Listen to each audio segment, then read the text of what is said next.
ఓం నమః శివాయై చ నమః శివాయ. ఓం నమః శివాయై చ నమః శివాయ. ఓం నమః శివాయై చ నమః శివాయ. ఓం నమః శివాయై చ నమః శివాయ. ఓం నమః శివాయై చ నమః శివాయ. ఓం నమః శివాయై చ నమః శివాయ.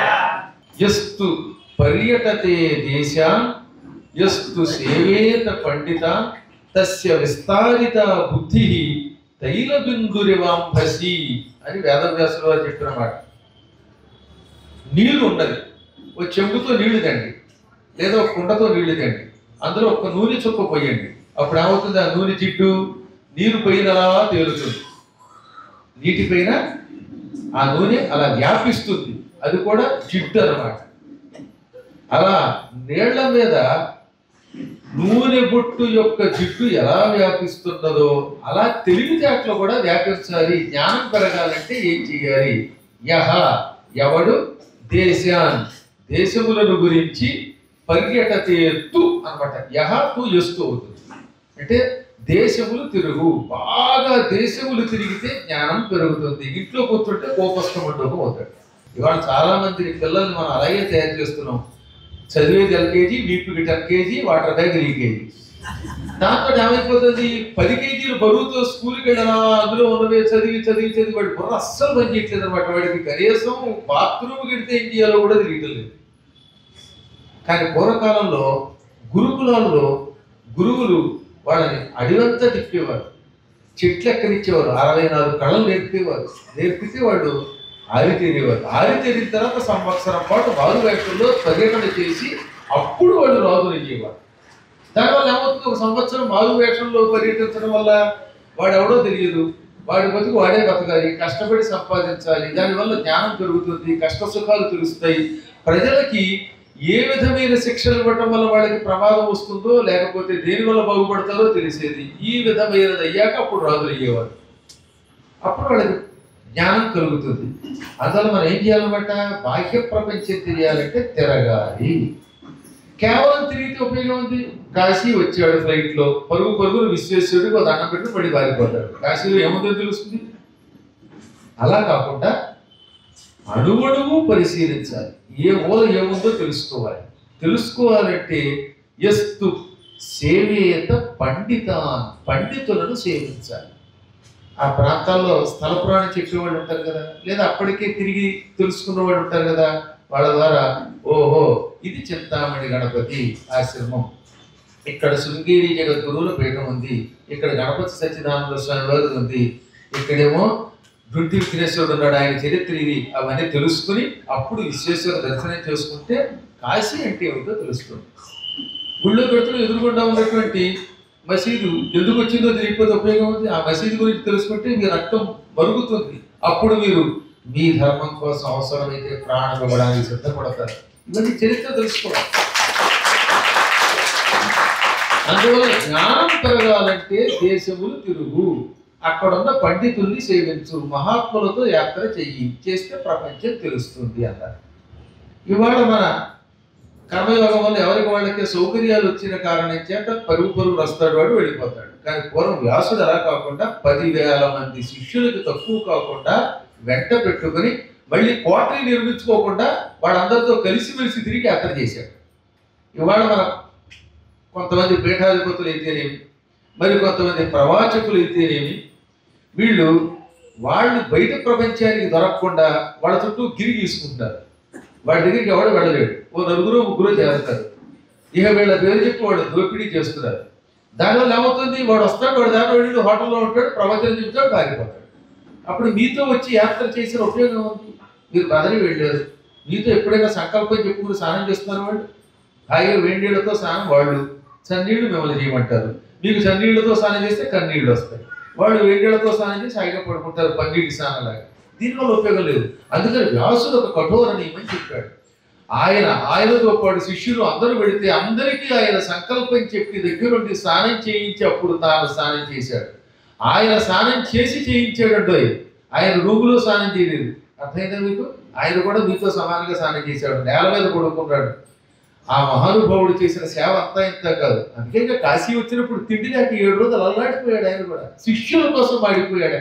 అది నిజమైనటువంటి గురు ధర్మం అంటే. అందుకని వేదవ్యాసుని మాత్రమే గురువు అని ఎందుకన్నామంటే ఆయన సామాన్య భక్తుడి మొదలుకొని మహాపండితుడి వరకు 10,000 మందికి తక్కువ కాకుండా పెట్టి వాళ్ళందరికీ అన్ని చూపించి వాళ్ళ కోసం కష్టాలు అనిపించాడు, తపస్సు చేశాడు. ఇప్పటికి కూడా అందుకే పదవిలో కనపడుతున్నాడు. ఆయనని మనం ఆదర్శంగా తెలుసుకోవాలి.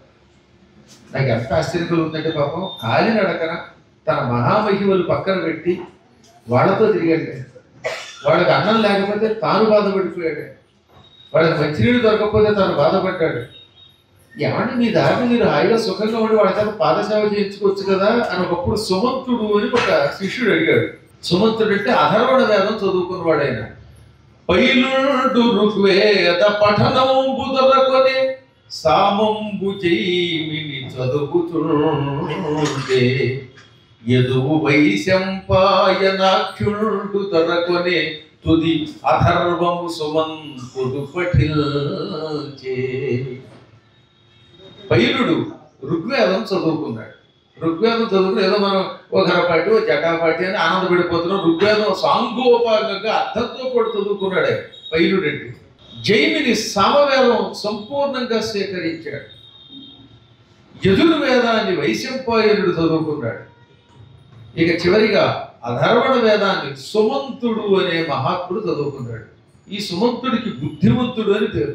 అటువంటి బుద్ధిమంతుడు ఒక రోజున వ్యాసుడిని, మహాత్మా మీరు విష్ణు స్వరూపులు, అనేక మహిమలు కలిగిన వాడు, మీకెందుకంటే ఈ జనాలతో తిరగడం కర్మయోగం, హాయిగా ఎక్కడున్నా మీరు వైకుంఠానికి కడతారు కదా అంటే, ఆయన నేను వైకుంఠానికి కట్టడం కాదు అవతారం, కొన్ని కోట్ల మందిని సరైన మార్గంలో నడపాలి, లేకపోతే ఈ జీవులంతా దుఃఖంతో అల్లాడిపోతారు. అందువల్ల మానవులకి కావలసిన ధర్మ అర్థ కామ మోక్షములు 4 ఇచ్చి వాళ్లతో తిరిగి కలియుగం వచ్చాక మాత్రం నేను ఎవరికీ కనపడకుండా బదరీలో ఉండిపోతాను అన్నాడు. అందుకని కరుణామూర్తి అయిన ఆయన పుట్టినరోజు ఆషాఢ పూర్ణిమ నాడు గురు పూర్ణిమ అని మనం చేసుకోవాలి. వ్యాస పూర్ణిమ గురు పూర్ణిమ కాదు, ఇంకెవడ పూర్ణిమో కాదు. అది వ్యాసుడిని మానేసి ఇతరులను పూజిస్తున్నారు కర్మయోగం. కానీ వ్యాస పూర్ణిమ మాత్రమే గురు పూర్ణిమ. ఆ రోజు ఆయన అందుకే పూజించాలి. అటువంటి వ్యాసుడు మన కోసం కాశీ మహిమ ఎన్ని రకాలుగా చెప్పాడండి. ఒకడున్నట్ట వాడి జీవితంలో ఒక్కసారి కూడా స్నానం చేసిన పాపాన పోలేదు. ఒకడున్నాడు ఇంట్లో ఎప్పుడు వంట చేసుకోలేదు. మరొకడున్నాడు పుట్టి పిరికివాడు, వాడికి నీళ్ళంటే భయం, ఆయుధం అంటే భయం. ఇంకోడున్నాడు అసలు వాడికి ఆడదంటేనే భయం. అటువంటి వాడు కాశీలో మరణించారట. వాళ్ళ జీవితం మారిపోయింది. ఈ తమాషా పైకి చెప్పుకున్నాం. రాసిన వాడు ఎవరో తెలుసా? మా మిత్రుడు తెనాలి రామకృష్ణుడు పాండురంగ మహాత్మ్యంలో రాశాడు. అవధానంలో ఒక మహానుభావుడు ఉన్నాడండి. త్వరక కరకశ్చైవ ద్వావిగు మలమోచకవు.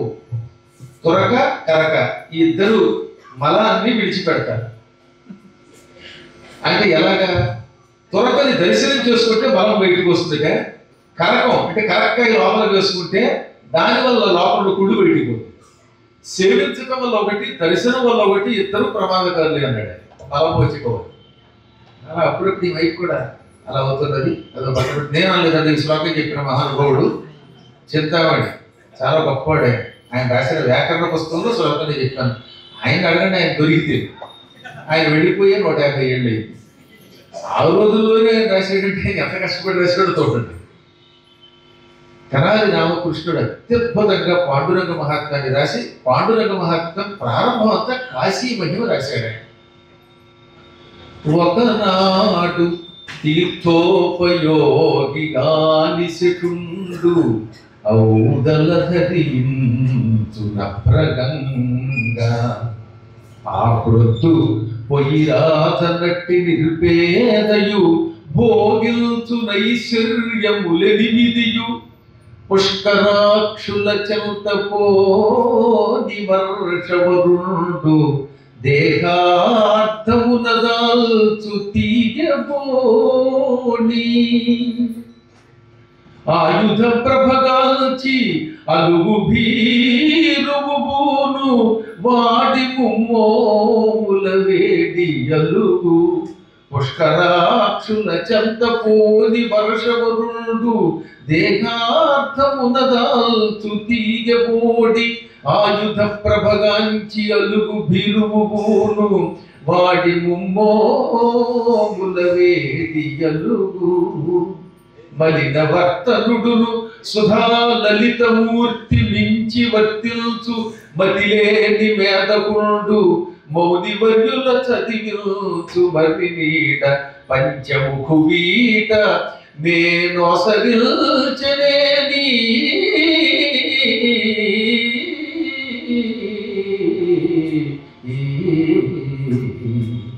ఒకడున్నాడు. వాడు ఒక్కనాడు కూడా తీర్థ స్నానం చేయలేదు. తీర్థ స్నానం పక్కన పెట్టండి, వాడి స్నానం మాసానికి ఒకసారి, మాది స్నానం మాసానికి ఒకటే అలాంటి కంపు కొట్టాడు. ఏనాడు తీర్థ స్నానం చేయని వాడు అనుకోకుండా కాశీ వచ్చాడు. కాశీ రాగానే గంగా నదిలో స్నానం చేశాడు. సంకల్పం కూడా పెట్టుకోలేదు, కాకిలాగే స్నానం చేశాడు. చేసిన వెంటనే పోయాక వాడు అదృష్టం బాగుంది. చచ్చిపోగానే ఏనాడు స్నానం చేయని ఈ పాపాత్ముడి నెత్తి మీద గంగ వచ్చి కూర్చుంది. అంటే అర్థమైందా? గంగ ఎవరి నెత్తిన కూర్చుంటుంది? శివుడి నెత్తిన. అంటే వీడు చచ్చిపోతే కాశీలో వెంటనే శివుడిలో ఐక్యమైపోయాడు అనమాట. అందువల్ల వాడి నెత్తి మీద జటాదోటంలో గంగ కూర్చుందని అర్థం. అంటే ఏనాడు తీర్థ స్నానం చెయ్యని పాపాత్ముడు కూడా ఒక్కసారి గంగానది స్నానం చేసినంత మాత్రం చేత శివుడిలో ఐక్యమైపోయాడు. అది కాశీ క్షేత్రం అన్నమాట. మరొకడున్నాడు, వాడి ఇంట్లో ఎప్పుడు పొయ్యి వెలిగించలేదు. ఆపురొద్దు అంటే పగలంతా, రాత్రి వెలిగిస్తాడండి, పగలు లేదు రాత్రి లేదు అర్థం. అక్కడ ఏనాడు ఇంట్లో పొయ్యి వెలిగించలేదంటే అర్థం ఏంటి? ముష్టెత్తుకు బతికాడు వాడు, యాచనతో బతికాడు, భిక్షాంతిని బతికిన వాడు. అలా నిరంతరాయంగా భిక్షాటనతో బతికే పేదవాడు, వంట చేసుకునే అవకాశం లేనటువంటి వాడు ఒకరోజు కాశీ వచ్చాడు అనుకోకుండా యాచన కోసం. తీరా ఇక్కడికి వచ్చాక ఇక్కడ వెంటనే పోయాడు. కాశీలో పోవడంతో అష్టైశ్వర్యాలను అనుభవించడం మొదలుపెట్టాడు. ఆపురొద్దు పొయ్యిరాత నట్టి నిరుపేదయు భోగించు నైశ్వర్యములినిదియు. అటువంటి పేదవాడు కూడా అష్టైశ్వర్యాలు అనుభవించాడు. అష్టైశ్వర్యాలు ఎవరు అనుభవిస్తారు? అష్టసిద్ధులు అష్టైశ్వర్యాలు ఒక్క శివుడి దగ్గర మాత్రమే ఉంటాయి. అంటే వాడు కూడా శివుడిలో కలిసిపోయాడు. ఇక మూడోవాడు ఉన్నాడు. ఆడది కనపడితే ఆవిడ ద్వారా పారిపోతాడు. ఈ మగవాడు కనపడితే మాత్రం అలా చప్పట్లు కొట్టి కారులో కూర్చున్న, గృహప్రవేశాలు చేసిన చావు కొట్టి డబ్బులు పట్టుకుపోతారు. వాళ్ళు ఏమంటారు? వర్ష. సంస్కృతంలో వర్ష అంటే నపుంసకుడు. వర్షవరుడు అంటే ఇక పూర్తి నపుంసకుడు. వాడు దంపదగా ఇంకా అంతకంటే నపుంసకుల్లో కూడా కింగ్ అన్నమాట వాడు. అటువంటి పరమ నపుంసకుడు ఒకడు. స్త్రీ అంటే పారిపోయేవాడు, అంటే పెళ్లి అవసరం లేనటువంటి వాడు కాశీలో చచ్చిపోయాడు. ఏం గొప్ప ఊహండది. పుష్కరాక్షుల చెంత పోని సుందరీముడుల జోలికి వెళ్ళనటువంటి వర్షవరుడు నపుంసక శ్రేష్ఠుడు కాశీలో మరణించాడు. వెంటనే వాడి శరీరంలో సగభాగంలో స్త్రీ వచ్చి కూర్చుంది. అంటే ఎవరు కూర్చున్నారు? పార్వతి కూర్చుంది. అంటే వాడు అర్ధనారీశ్వరుడు కలిసిపోయేటవాడు. వాడి బతుకు వ్యర్థం, కానీ అర్ధనారీశ్వరుడు కలిసిపోయాడు. కాశీలో మరణిస్తే అటువంటి నపుంసకుడు కూడా సాక్షాత్తు శివుడైపోయాడు. ఇక నాలుగో వాడు ఆయుధం కనపడితే చాలు తిరిగి వాడి పుంజాలు తెప్పుకొని పారిపోతాడు. అంత తిరిగి అనమాట. ఆ చిన్నప్పుడు మిలిటరీలో చేరమని ఒక ఆవిడ వాళ్ళ అబ్బాయికి చెప్పాడు. అమ్మ నాకు మిలిటరీ అంటే భయం అంటే ఒరేపు ఇచ్చాడా? మిలిటరీలో డబ్బుల కోసం చేరా? యుద్ధం జరుగుతున్నప్పుడు అందరికంటే దూరం దాక్కో, అలా మరీ శత్రువుల మీదకి వస్తే చచ్చిపోయినట్టు పడుకో, ఆ తర్వాత ఇంటికి వచ్చి అందరు నేను పొగుడుతారండి. అలాంటి తిరిగిపోయి ఉంటారు కొంతమంది. ఎప్పుడు పిరికితనంతో ఆయుధం అంటే భయపడే ఒక పిరికివాడు కాశీ వచ్చి చచ్చిపోయాడు. వెంటనే ఆ రోజు నుంచి చేతిలో త్రిశూలం ధరించడం మొదలెట్టాక. త్రిశూలధారి ఎవరు? శివుడు. అంటే వాడు కూడా శివుడిలో కలిసిపోయాడు. ఇక ఐదో వాడు ఉన్నాడు. వీడెప్పుడు మలిన వర్తనుడు. మాసిపోయిన బట్టలతో స్నానం చేయకుండా కంపు కొట్టి శరీరంతో కొంతమంది చెయ్యలా ఎత్తుతారు. నమస్కారం గురువు గారు అన్నాడా? 3 రోజులు అన్నం తల్లి. మరి ఏనాడు ఎప్పుడు ఎలా ఉన్నాడు తెలియదు. బాబు మీరు స్నానం నా కోసం కాదు, లోక శ్రేయస్ కోసం చేయండి. శుభ్రంగా సబ్బుని ఉంటుంది. ఆ సబ్బుతో గబ్బు వదిలించుకొని జబ్బు వదిలించుకొని స్నానం చేయండి. కుంకుడుకాయలు అనేవి పూర్వం ఉండేవి. వాటికి కేశ పతన సంరక్షక వృక్షం అని పేరిట్టే. జుట్టు ఊడిపోకుండా ఉంటే నా జుట్టులా ఉండాలంటే అప్పుడప్పుడైనా కుంకుడుకాయలు వాడాలి. ఈ కుంకుడుకాయలతో తల రుద్దుకోవడం, ఒడి రుద్దుకోవడం, కాస్త వంటికి సుగంధ ద్రవ్యాలు పూసుకోవడం చేస్తే అప్పుడు మీరు 2 చేతులు ఎత్తి నమస్కరించిన, గుడిలో పెట్టి హర హర మహాదేవాన్ని 2 చేతులు ఎత్తి జోడించిన మీ పక్క వాళ్ళు మీ పక్కన ఉండగలుగుతారు, లేదా వాళ్ళు కింద పడి చచ్చిపోతారు. కాబట్టి వాళ్ళ కోసమైనా మనం శుభ్రంగా ఉండాలి. అది లేకపోతే వాళ్ళు అంటారు మలిన వర్తనులు అంటారు. శుభ్రత ఉండదు, శుచి ఉండదు, ఎంగిలి తినడం మొత్తం మీద జుగుప్సాకరంగా ఉంటారు. ఆదివారం గొర్రెలు అనుకోండి ఒక కుక్కలో చెప్పాలి. అలాంటి వాళ్ళలో ఒకడు ఉన్నట్ట. అటువంటి వాడు అనుకోకుండా కాశీ వచ్చి చచ్చిపోయాడు. వెంటనే చంద్రుడిని నెత్తి మీద పెట్టుకుని చంద్రుడి వలె మెరిసిపోతూ పరమ సౌందర్యంతో ఉండడం మొదలు పెట్టాట. అంటే వాడు కూడా శివుడిలో కలిసిపోయాడన్నమాట. ఉట్టి మలినవర్తనుడు కూడా అందంగా శివుడిలా తయారయ్యి చంద్రరేఖామౌడు అయిపోయాడు. ఇంకా చిట్ట చివరి వాడు ఉన్నాడు. వీడు మతి లేని మేధకుడు. మేధశబ్దం ఒత్తుకోవడం. మేధోమదనం అని రాసేటట్టుగా గుడి పడిపోతాడు. మేధ అని ఒత్తితే ఆకారాంత స్త్రీలింగం. మేధ అంటే తెలివి. మేధ అంటే మాంసం ముద్ద. మన శరీరంలో మెదడు చుట్టూతో మాంసాన్నేమో మేధస్సు అంటారు, తెలివితేటల్ని మేధ అనాలి. కాబట్టి వాడికి మేధస్సు ఉంది అంటే నీకు మేధస్సు ఉంది, నీకు మేధ లేదు, తెలివితేటలేమని అర్థం. ఈ రెండింటికి తేడా అర్థమైంది కదా మీకు. మేధ ఒత్తు లేకపోతే మాంసం ముద్ద, ఒత్తు ఉండి దీర్ఘం ఉంటే మేధ అంటే తెలివి. కాబట్టి మేధ కలిగిన వాడు ఏమంటాం మేధావి. విష్ణు సహస్రం చూసారా, మేధావి విక్రమ క్రమ.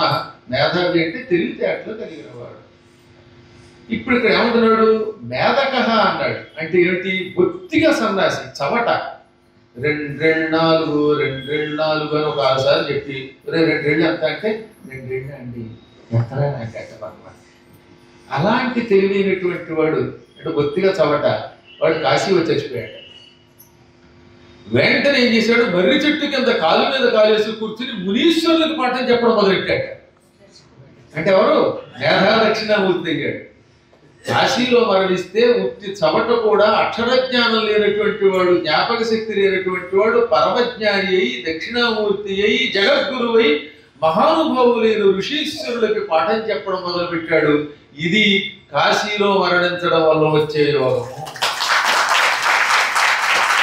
అందుకని ఏమన్నారన్నమాట, కాశ్యాంతు మరణాత్ ముక్తి. కాశీలో మరణిస్తే మోక్షం. ఆ ఒక్క ముక్క ఎంత తేలిక చెప్పాడు. పంచముఖు వీట మేను ఆసరించనేని. పంచముఖుని యొక్క పురమైన కాశీలో మేను శరీరమును ఓసరించనేని విడిచిపెడితే ఇదిగో ఇన్ని ఫలితములు కలుగుతాయి. ఎటువంటి వాడినైనా తెరింపచేసే అపూర్వ క్షేత్రం వారాణసి. అయితే వారణాసికి వెళ్ళి మరణిస్తే మోక్షం వస్తుంది. కాబట్టి మా జీవితం అంతా పరమ పాపాలు చేస్తాం, ఇష్టోత్తరుడు తిరుగుతాం, చివరిలో ఇక్కడికి వద్దామంటే గింజుకున్న శరీరంలో అవయవం కూడా అక్కడికి రాదు. నిరంతర సాధన చేసిన యోగులు పూర్వజన్మలో చేసిన సాధన ఈ జన్మలో అనుగ్రహిస్తుందండి మిమ్మల్ని. లేకపోతే మీరు ఇక్కడికి రాలేదు. ఇవాళ మీరు పురాణం వినడానికి వచ్చారంటే, కాశీకి వచ్చారంటే, మీరు అనుకోకుండా హైందవ ధర్మంలోకి వచ్చారంటే మీ పూర్వజన్మల్లో 1000 జన్మల్లో చేసిన పరమ పుణ్యం వల్ల ఈ జన్మ రాలేదు. పూర్వం సేతువు దగ్గర, రామేశ్వరం దగ్గర అప్పటికింకా కృతయుగ కాలం, కొన్ని వేల కోట్ల సంవత్సరాల క్రితం మాట ఇది. కాశీఖండంలోని అద్భుత కథ. రామేశ్వరం దగ్గర సేతుబంధం దగ్గర ఒక అరణ్య గ్రామం ఉన్నది. అరణ్యాలలో ఉండే గ్రామాలని పల్లి, పక్కణము అని 2 రకాలు. పల్లి అంటే చిన్న పల్లెటూరు, తెలుగులో అదే పల్లెటూరు. ఊళ్ళల్లో ఉండేది, జనావాసాల్లో ఉంటే పల్లి. అడవుల్లో కూడా గ్రామాలు ఉంటాయి, ట్రైబల్ ఏరియాస్. వాటిని పక్కణం అంటారు. కాకిందక, పట్టణం కాదు. పట్టణం అంటేనేమో ఏదో మన విజయవాడ, ఏలూరు ఇలాంటి వాటిని పట్టణం, నగరం అంటాం. వీటిని పక్కణము, కాకింద కావద్దు అనమాట. పక్కణము అంటే అరణ్య గ్రామము అని అర్థం. ఆ అరణ్య గ్రామంలో ఒక గొప్ప వర్తకుడు ఉన్నాడు. 14 కోట్లకి పడగెత్తిన వాడే. కోట్లకి పడగెత్తడం అంటే ఆ రోజుల్లో ఆయన దగ్గర చూసాం. పూర్వం ఇప్పటికల్లే బ్యాంకులు లేవు, నానా గందరగోళాలు ఉండేవి, పైగా కొంత బ్లాక్ మనీ దాచవలసి వస్తే. అటువంటిప్పుడు ఏం చేసేవారు? 12 గ్రాముల బంగారాన్ని ఒక నాణ్యం కింద తయారు చేస్తారు. 12 గ్రాముల నాణ్యములకు నిష్కాసం అని పేరు. అలాంటి ఒక కోటి ఒక కుండలో పెట్టి, లేక పూజలో జాడీలో పెట్టి, దాన్ని దొడ్లో బాగా లోతుగా గొయ్యి తవ్వి పాతి పెట్టేవారు. ఈ పాతి పెట్టిన బంగారం తమ వారసులకి దక్కాలంటే బంగారం ఎక్కడుంది ఎలా తెలుస్తుంది? అందుకని దానిపైన ఒక జంట పాముల యొక్క పడగని పాతేవారు. అప్పుడు ఆ పడగలు ఉన్నాయంటే కింద ఎక్కడో కోటి బంగారు నాడాలు ఉన్నాయి అర్థం. అందుకని కోటికి పడగ ఎత్తుట అని ఇలా వచ్చింది పేరు. అదే కోటికి పడగ ఎత్తడం అది. ఆ సామెతలన్నీ వాడు మర్చిపోయాయి. మన దొడ్డులో కోటి బంగారు నాణాలు ఉంటే నేను ఎప్పుడూ హైదరాబాద్లో ప్రవచన మండపం కట్టేసేవాడిని. 2 నాణాలకు కూడా పడగెత్తలేదు. మీరేమో పురాణం విన్నసేపు అలా చప్పట్లు కొడుతున్నారు కానీ ప్రవచన మండపం తొందరగా కట్టిద్దామని మీరు అనుకోవట్లేదు. అనుకున్నా మీ శక్తి మీకు సరిపోవట్లేదు. ఎప్పుడో ఒకప్పుడు సరిపోవాలని కోరుకుంటాను కొడుకోదా. కాబట్టి ఆ రోజుల్లో ఆయన ఏది 12 గ్రాముల నాణ్యములు ఒక కుండలో ఒక కోటి పెట్టడం కాదు, 14 కోట్లకు పడగెత్తాడు. ఆయన ఇంట్లో అలాంటి పడగలు 14 ఉంటాయి.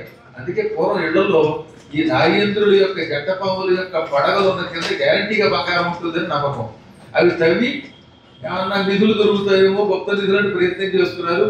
ధర్మం ప్రకారం అలాంటి నిధులు దొరికితే మనం వాడుకోకూడదు. అది గవర్నమెంట్కి ఇచ్చేయాలి. ఎప్పుడు గవర్నమెంట్కి ఇస్తే దానికి ఎంతో సుఖం అండి. వాళ్ళే మెచ్చుకుని ఎంతో కొంత ఇస్తారు. లేదా ఏదో గందరగోళం జరుగుతుంది. ఇంట్లో ఎవడో మిమ్మల్ని చంపేసి ఆ బంగారం పట్టుకెట్టారు. చివరికి ఎవడో సుఖపడుతుంది. ఆ వాటి మీద దొరికితే మాత్రం బంగారం గవర్నమెంట్కి ఇచ్చేయండి. అందులో ఒక 2 కాయిన్లు నాకు ఇవ్వండి. లేదా మాత్రం గవర్నమెంట్ ఆ మాత్రం 2 చెప్పినందుకు దక్షిణ ఇవ్వాలి కదా. అంత అది కూడా ఒరిజినల్ ఇవ్వండి. మళ్ళీ ఈ మధ్య ఏదో మా వాడి ఏమిటది చిలకలపూడి బంగారం రోడ్డు కూడా 2 ఊర్లో బంగారం ఒకటి ఉందని చెప్పాడు కదా. ఏమో నాకు తెలియదు. అశోక్ ఏం చేసుకుంటాడు అది విచిత్రమైన అశోకం. అలాంటి 14 కోట్లకి పడగెత్తిన మహానుభావుడు పరమ పూజ్యుడైన ఒక వర్తకుడు ఆ అడవిలో ఉన్న గ్రామంలో ఉండేవాడు. అడవిలో మొదటి నుంచి ఉండడం వల్ల ఊరు వదిలిపెట్టి వెళ్ళేవాడు కదా. ఆ ఊళ్ళో తన డబ్బుతో గుడి కట్టించి పురాణం చెప్పించేవాడు. ఎందుకంటే ఆ ఊళ్ళలో పురాణం వినడమే గొప్ప సత్కాలక్షేపం.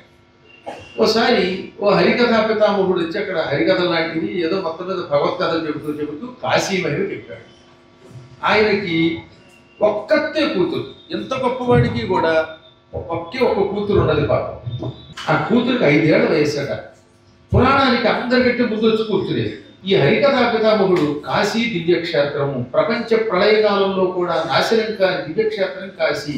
కాసురు దేప్తవు అంటే ప్రకాశించుట అనడానికి కాసురు అని ఒక ధాతువు ఉన్నది. సంస్కృతంలో కాసురు అని ఒక ధాతువు ఉన్నది. ధాతువు అంటే రూట్ ఫార్మ్ ఆఫ్ ది గర్భం. దానికి అర్థం ప్రకాశించుట. ప్రపంచ ప్రళయకాలంలో కూడా నాశనం కాకుండా ప్రకాశిస్తున్నది కనుక దీనికి కాశీ అని పేరు వచ్చింది అని చెప్పాడు. కాశీలో మరణించడం, కాశీకి వెళ్ళడం, కాశీ దర్శనం చేసుకోవడం, దాని గురించి ఎన్నెన్నో కథలు చెప్పాడు. అవన్నీ విన్న ఈ చిన్నపిల్లకి కాశీ మీద వ్యామోహం కలిగింది. 5 ఏళ్ల పాపం వాడు నాన్న దగ్గరికి వచ్చి నాన్నగారండి నన్ను కాశీ పంపండి అంటే తెల్లబోయి మనం రామేశ్వరంలో ఉన్నామే, కాశీ ఆ చివర, రామేశ్వరం ఎక్కడ, అందుకే ఆసేతు హిమాచలం అంటారు అనగా యామైనా సరే నన్ను కాశీ పంపండి అని ఆయన గొరగొక్కుని వాయిదా వేయడానికి.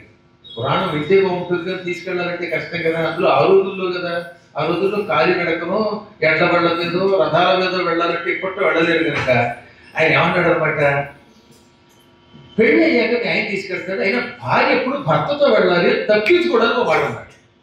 కాబట్టి యాత్రకి కేవలం భర్తతో వెళ్ళాలి అనేది మిమ్మల్ని దంపతుల్ని కలపడానికి చెప్పిన మాట తప్ప అంత మాత్రం చేత భార్య లేకుండా భర్త లేకుండా భార్య వెళ్ళకూడదని ఎవరో చెప్తే వాడికి వ్యాసుడి యొక్క అంతరాత్మ అర్థం కాలేదని అర్థం. ఉద్ధరేదాత్మనాత్మానం, తనను తాను ఉద్ధరించుకోవాలి, ఎవడికి వాడే మోక్షం పొందాలి. భార్యాభర్తలు ఇద్దరికి 3 బాధ్యతలు చెప్పారు. 1 ధర్మం, 2 అర్థం, 3 కామం. ఈ 2 భార్యాభర్తలు ఇద్దరు ఐకమత్యంతో తీర్చుకోవాలి. అందుకే ధర్మేచ ఒక ముడి, అర్థేచ 2వ ముడి, కామేచ 3వ ముడి, నాతి చరితవ్యం అని మంత్రం చెప్పగానే నాతి చరామి నా అతిచరామి, నిన్ను దాటి వెళ్ళను, మనిద్దరం కలిసి ధర్మం ఆచరిద్దాం, మనిద్దరం కలిసి అర్థం సంపాదించి ఖర్చు పెట్టుకుందాం. అంతేగా నీ డబ్బు నీదే, నా డబ్బు నాదే, నా జాబు నాదే, నీ జాబు నీదే అనకూడదు, ఎవరి డబ్బు వాడేది అనకూడదు, మీకు మీరే మాకు నేనే అనకుండా భార్యాభర్తలు ఇద్దరు కలిపి ఖర్చు పెట్టాలి. అదేంటో భార్యామణి జీతంతా లాగేసుకుని ఇందాక ₹1 ఒకటి ఏడిపిస్తే ఉపయోగం లేదు, అది పాపం అంట. ఇద్దరు తెలిసిన జాగ్రత్తగా అనుకుని ఐకమత్యంతో ఖర్చు పెట్టాలి. ఇక మూడవది కామం, కోరికలు ఏమొచ్చిన ఇద్దరు కలిసి తెచ్చుకోవాలి. నాలుగవదైన మోక్షము ఎవరికి వారే పొందాలి, అదే మీరు చేస్తున్న పని. కాబట్టి భర్తకి బాగాలేదు కదా అని భార్య తీర్థయాత్రలు మానక్కర్లేదు, భార్యకి బాగాలేదని భర్త మానక్కర్లేదు. కుదిరితే ఇద్దరు రండి, డబ్బులు బాగా ఉంటే. ఒకవేళ ఏ కారణం చేయకుండా కుదరకపోతే ఒకరి తర్వాత ఒకరు రావచ్చు, సందేహం లేకుండా మోక్షమును తాము పొందాలి. కానీ అప్పుడప్పుడు తప్పించుకోవడానికి ఆపద్ధర్మంగా ఏమంటారన్నమాట, ఇద్దరు కలిసి వెళ్ళండి అంటారు. అందుకని తండ్రి ఏమన్నాడు, మీ ఆయనతో తీర్థయాత్రకు వెళ్ళాలి, నాన్నతో కాదు అన్నాడు. ఏది తప్పించుకుందాం వెంటనే ఈ పిల్ల ఏమంది, అయితే నాకు పెళ్లి చేసేయి. దానికి పెళ్లి అంటే తెలుసు, ఐదు ఆడపిల్లకి పెళ్ళి అయితే కాశీ వెళ్ళొచ్చు అని. మా తమ్ముడు ఉన్నాడు రత్నాగర్, మా చిన్నప్పుడు పెళ్లిలో బూర్లు పెట్టేవారు. అమ్మ బూర్లు చేయండి, పెళ్లిలో బూర్లు చేస్తారని మా అమ్మ, అయితే నాకు పెళ్లి చేయాలి. బూరెల కోసం పెళ్లి అనుకున్నాడు, కానీ బూరెల కోసం పెళ్లి చేసుకుంటే భారీగా జీవితంలో నష్టపోతామని పెళ్లి అయ్యాక తెలిసిందిగా. అయ్యో పుట్లు నేను విప్పేశాను. ఊరి కోసం ఎందుకు పెళ్లి చేసుకోవటం, మా సంతోషం అయితే లేకపోతే మళ్ళీ నీ కోసం పూజ చేస్తాను అన్నట్టు నీ కోసం రేపు గ్యారెంటీగా ఎల్లుండి పూజ చేస్తాం. అదే పెళ్లి ఊరి కోసం చేసుకోకండి, సంసారం కోసం చేసుకోండి. సరే పాప ఈ పిల్లలు పెళ్ళాగానే సర్లే చేస్తానన్నాడు. ఆ అమ్మాయికి ఒక 14 ఏళ్ళు 15 ఏళ్ళు వచ్చి మంచి కుర్రాడు దొరికాడు, పెళ్లి చేశాడు. ఈ అమ్మాయి పెళ్ళింది ఎందుకంటే కాశీ కోసం. పెళ్ళి అయ్యవగానే ఆ రోజుల్లో 5 రోజులు పెళ్లి. తొందరగా ఉదయం తొందరగా అవదమ్మా 5 రోజులు పెళ్ళి అన్నారు. 5వ రోజులు పెళ్ళి అవగానే భర్తతో రహస్యంగా, ఏమండి నేను పెళ్లి ఎందుకు చేసుకున్నానో తెలుసా అంటే, పెళ్లి కోసం అన్నాడు. వాడికి తెలియదు, వాడు నాలుగు రోడ్లు వెళ్ళి వరకలేడు. పెళ్లి కోసం కదంటే, కాదు నేను కాశీ వెళ్ళాలి, నన్ను కాశీ తీసుకెళ్ళరా. వాడు పొరపోయి కాశీ అంటే ఎక్కడ దొరుకుతుంది, ఏ కోట్లో దొరుకుతుంది అన్నాడు వాడు. అంటే ఇప్పటికి మళ్ళీ కంప్యూటర్లు చేతులు ఏలుగా సెటప్లు ఇవన్నీ ఇప్పుడు అన్నీ తెలిసిపోతాయి పిల్లలకి. ఆ రోజులు ఏం తెలిసివి కాదు. అందుకని కాశీ ఏ దుకాణంలో అంటే, కాశీ దుకాణంలో దొరికే వస్తువు కాదు, కాశీ అని ఒక క్షేత్రం గంగా తీరంలో ఉన్నది, అక్కడికి వెళితే మోక్షము అని మొత్తం కథలన్నీ ఈవిడ చెప్పడం మొదలెట్టింది. పద్మాకర్ గారు ఎక్స్పోర్ట్ని మన అశోక్ గారు తన పైచేతో చెప్పినట్టుగా ఆవిడ కూడా పురాణం చెప్పడం మొదలుపెట్టింది. ఓహో ఇంత పురాణం ఉంది, ఇవన్నీ ఇప్పుడు చెప్పేది నాకు, కాశీ తీసుకెళ్ళాలి అంతే కదా అని 16 రోజులు పడ్డాక వాళ్ళ అమ్మా నాన్నని కాశీకి ఎలా వెళ్ళాలి అంటే, ఎక్కడ కాశీరా బాబు 3000 మైళ్ళు ఉంది, ఇప్పట్లో వెళ్ళలేము మనం అన్నారు. వాడు వీడి గుడి వేదాలు ఎత్తిపోయింది. భార్యకేమో కాశీ తీసుకెళ్తానన్నాడు, అది చూస్తే 3000 మైళ్ళు అంటున్నారు. రామేశ్వరం నుంచి అమ్మ బాబోయ్ ఎలాగలుగుతుంది, కొంచెం అవగాహన వచ్చాక వెళతామన్నాడు. కాలం ఆగదు కదా, వచ్చే ఏడాది వాయిదాలు వేస్తున్నాడు ఆయన. ఇంతలో హఠాత్తుగా ఆవిడ గర్భవతి అయ్యింది. ఇంకేం చేస్తుంది, ప్రయాణం ఆగిపోయింది. ఒక కొడుకు పుట్టాక మళ్ళీ కాశీ అంది. చంటి పిల్లాడితో ఎక్కడికి వెళదాం, కొంచెం పెద్ద అయ్యాక వెళదాం అని వాయిదా వేశాడు. పిల్లాడికి 5 ఏళ్ళు వచ్చి ఈ భర్త చచ్చిపోయాడు. ఇంకప్పుడు ఆవిడ ఏడ్చింది, నన్ను కాశీ తీసుకువెడతాడు నా భర్త అనుకుని వివాహం చేసుకుంటే సంసారంలో పడిపోయాను, కాశీకి వెళ్ళలేకపోయాను అని ఏడ్చి అంతలోని ఆత్మబలం తెచ్చుకున్నది. నేను ఏమైనా కాశీ వెడతాను అనుకుని ధైర్యం తెచ్చుకుని ఈ వ్యాపారం అంతా తండ్రిది భర్తది తానే స్వీకరించి మొత్తం మీద ఆస్తి సంపాదించి కొడుకుని పెద్ద చేసి వాడికి వయస్సు వచ్చాక, నాయన నాకు సంసార వ్యామోహం ధన వ్యామోహం లేవు, అయినా సరే ఈ ధనాన్ని ఎందుకు సంపాదించాలో తెలుసా, కేవలం కాశీ వెళ్ళడానికి, నన్ను కాశీ పంపించు అంటే, అమ్మ ఇప్పుడే కదా వ్యాపారం నాకు ఇచ్చావు, కొంచెం అందులో అభివృద్ధి చెందాక వ్యాపారంలో వెలుగులు తెలిసాక అప్పుడు తీసుకెళ్తానంటాడు. ఈ లోపు మంచి సంబంధం వచ్చింది, కుర్రాడికి పెళ్ళయ్యాక కాశీ అంటే ఇప్పుడేగా పెళ్ళయింది, మేము తేనె చంద్రుడి దగ్గరికి పెడతామన్నాడు. అంటే హనీమూన్, హనీ అంటే తేనె, మూన్ అంటే చంద్రుడు కదా, అందుకని తేనె చంద్రుడి దగ్గరికి పెడతాం అయ్యాక అన్నాడు. ఈ లోపు మళ్ళీ కోడలు గర్భవతి. ఇంకేముంది, మళ్ళీ మొదలుకు వచ్చింది. కోడలికి కొడుకు పుట్టాడు. అమ్మ మనవడు వచ్చాడు కదా పంపించి తల్లి అంటే, కోడలంటే అత్త కాదు మీరు లేకపోతే అప్పుడే ఎలా పెడతామండి, పనులు చేసుకోలేకపోతుంది, ఇంకొక ఏడాది మళ్ళీ గర్భవతి కదా. ఇలా 5-6 ఏళ్ళు గడిచింది. నాయన ఇంకా నువ్వు నన్ను కాశీ పంపకపోతే నేను నడిచేనా ఎవరికి చెప్పకుండానే వెళ్ళిపోతానని. సరే వచ్చే మాఘమాసంలో నిన్ను కాశీ తీసుకెళ్లే బాధ్యత నాది అన్నాడు. మాఘమాసం పూర్ణిమ నాడు ముహూర్తం పెట్టుకున్నారు. చతుర్దశి నాడు గుడ్డిపోటే చచ్చిపోయినాడు. అప్పుడు మాత్రం ఈ కుమారుడి పేరు ధనంజయుడు తెగ ఏడ్చాడండి. నాకు కాశీఖండంలో ఈ కథని అగస్త్యుడు లోపాముద్రని చెబుతాడు. కుమారస్వామి శివుడి ద్వారా పెట్టండి. కాశీఖండంలో కదా, మళ్ళీ అక్కడిక్కడ కాదు, స్కాంత పురాణంలో కాశీఖండంలో కదా. మీరు పాతవాళ్ళు అయితే వినే ఉంటారు కొందరు. ఈ కచ్చదలుపుడు ఎన్నిసార్లు ఇచ్చేవాడు నా చిన్నప్పుడు నేను. ఆ వెర్రి తల్లి ఎంత కష్టపడి చివరి చచ్చిపోయింది కాశీ వెళ్ళకుండా. అప్పుడు ఆ ధనంజయుడు కూడా ఏడ్చాడు, గుండెలు బాదుకుని ఏడ్చాడు. బతికొండగా ఏడవలేదు, చచ్చిపోయి ఏడ్చాడు. ఎందుకంటే మా అమ్మ వంటి అమ్మ లేదు, ఈ అమ్మ కాశీ పంపించమంది, కుదరలేదు, నేను అంతలోనే పోతుంది అనుకోలేదు, అయ్యో అని ఎంతో ఏడ్చాడు. అప్పుడు చుట్టుపక్కల వాడు, అందుకే రాడు ఆయన వేదవ్యాసుడు చెప్పిన మాట వినాలి మనం. దూరం మే మరణం యువాహమధునా కార్యం నచిత్తేత్వితి శ్రోతవ్యో నివృతం కృతాంతమహిషగ్రైవేయ ఘంటాధ్వని నైకట్యాత్ ప్రకటోత్కట శ్రమఘటాం అప్రాప్య హిత్వాద్రుతం జీర్ణాం పర్ణకుటీం విహాయ సుమతి గచ్చేత్ పురీం ధూర్జటే.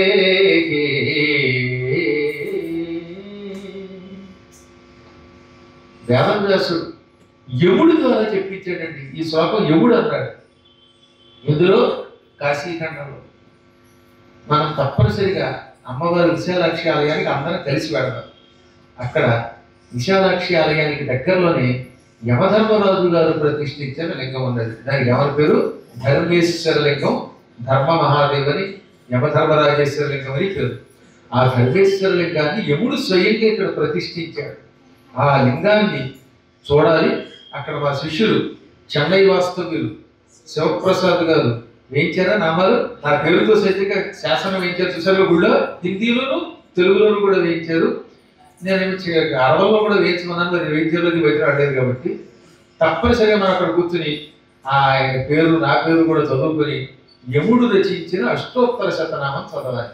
యమధర్మరాజు గారు అక్కడ లింగం ప్రతిష్ఠించి శివకేశవ అష్టోత్తర శతనామాన్ని రాశాడు. ఒక నామం శివుడిది, ఒక నామం విష్ణువుది. అందుకే శివకేశవ అష్టోత్తరం లేక హరిహర అష్టోత్తర శతనామం అంటారు. అంటే 54 నామములు శివుడివి, 54 విష్ణువువి.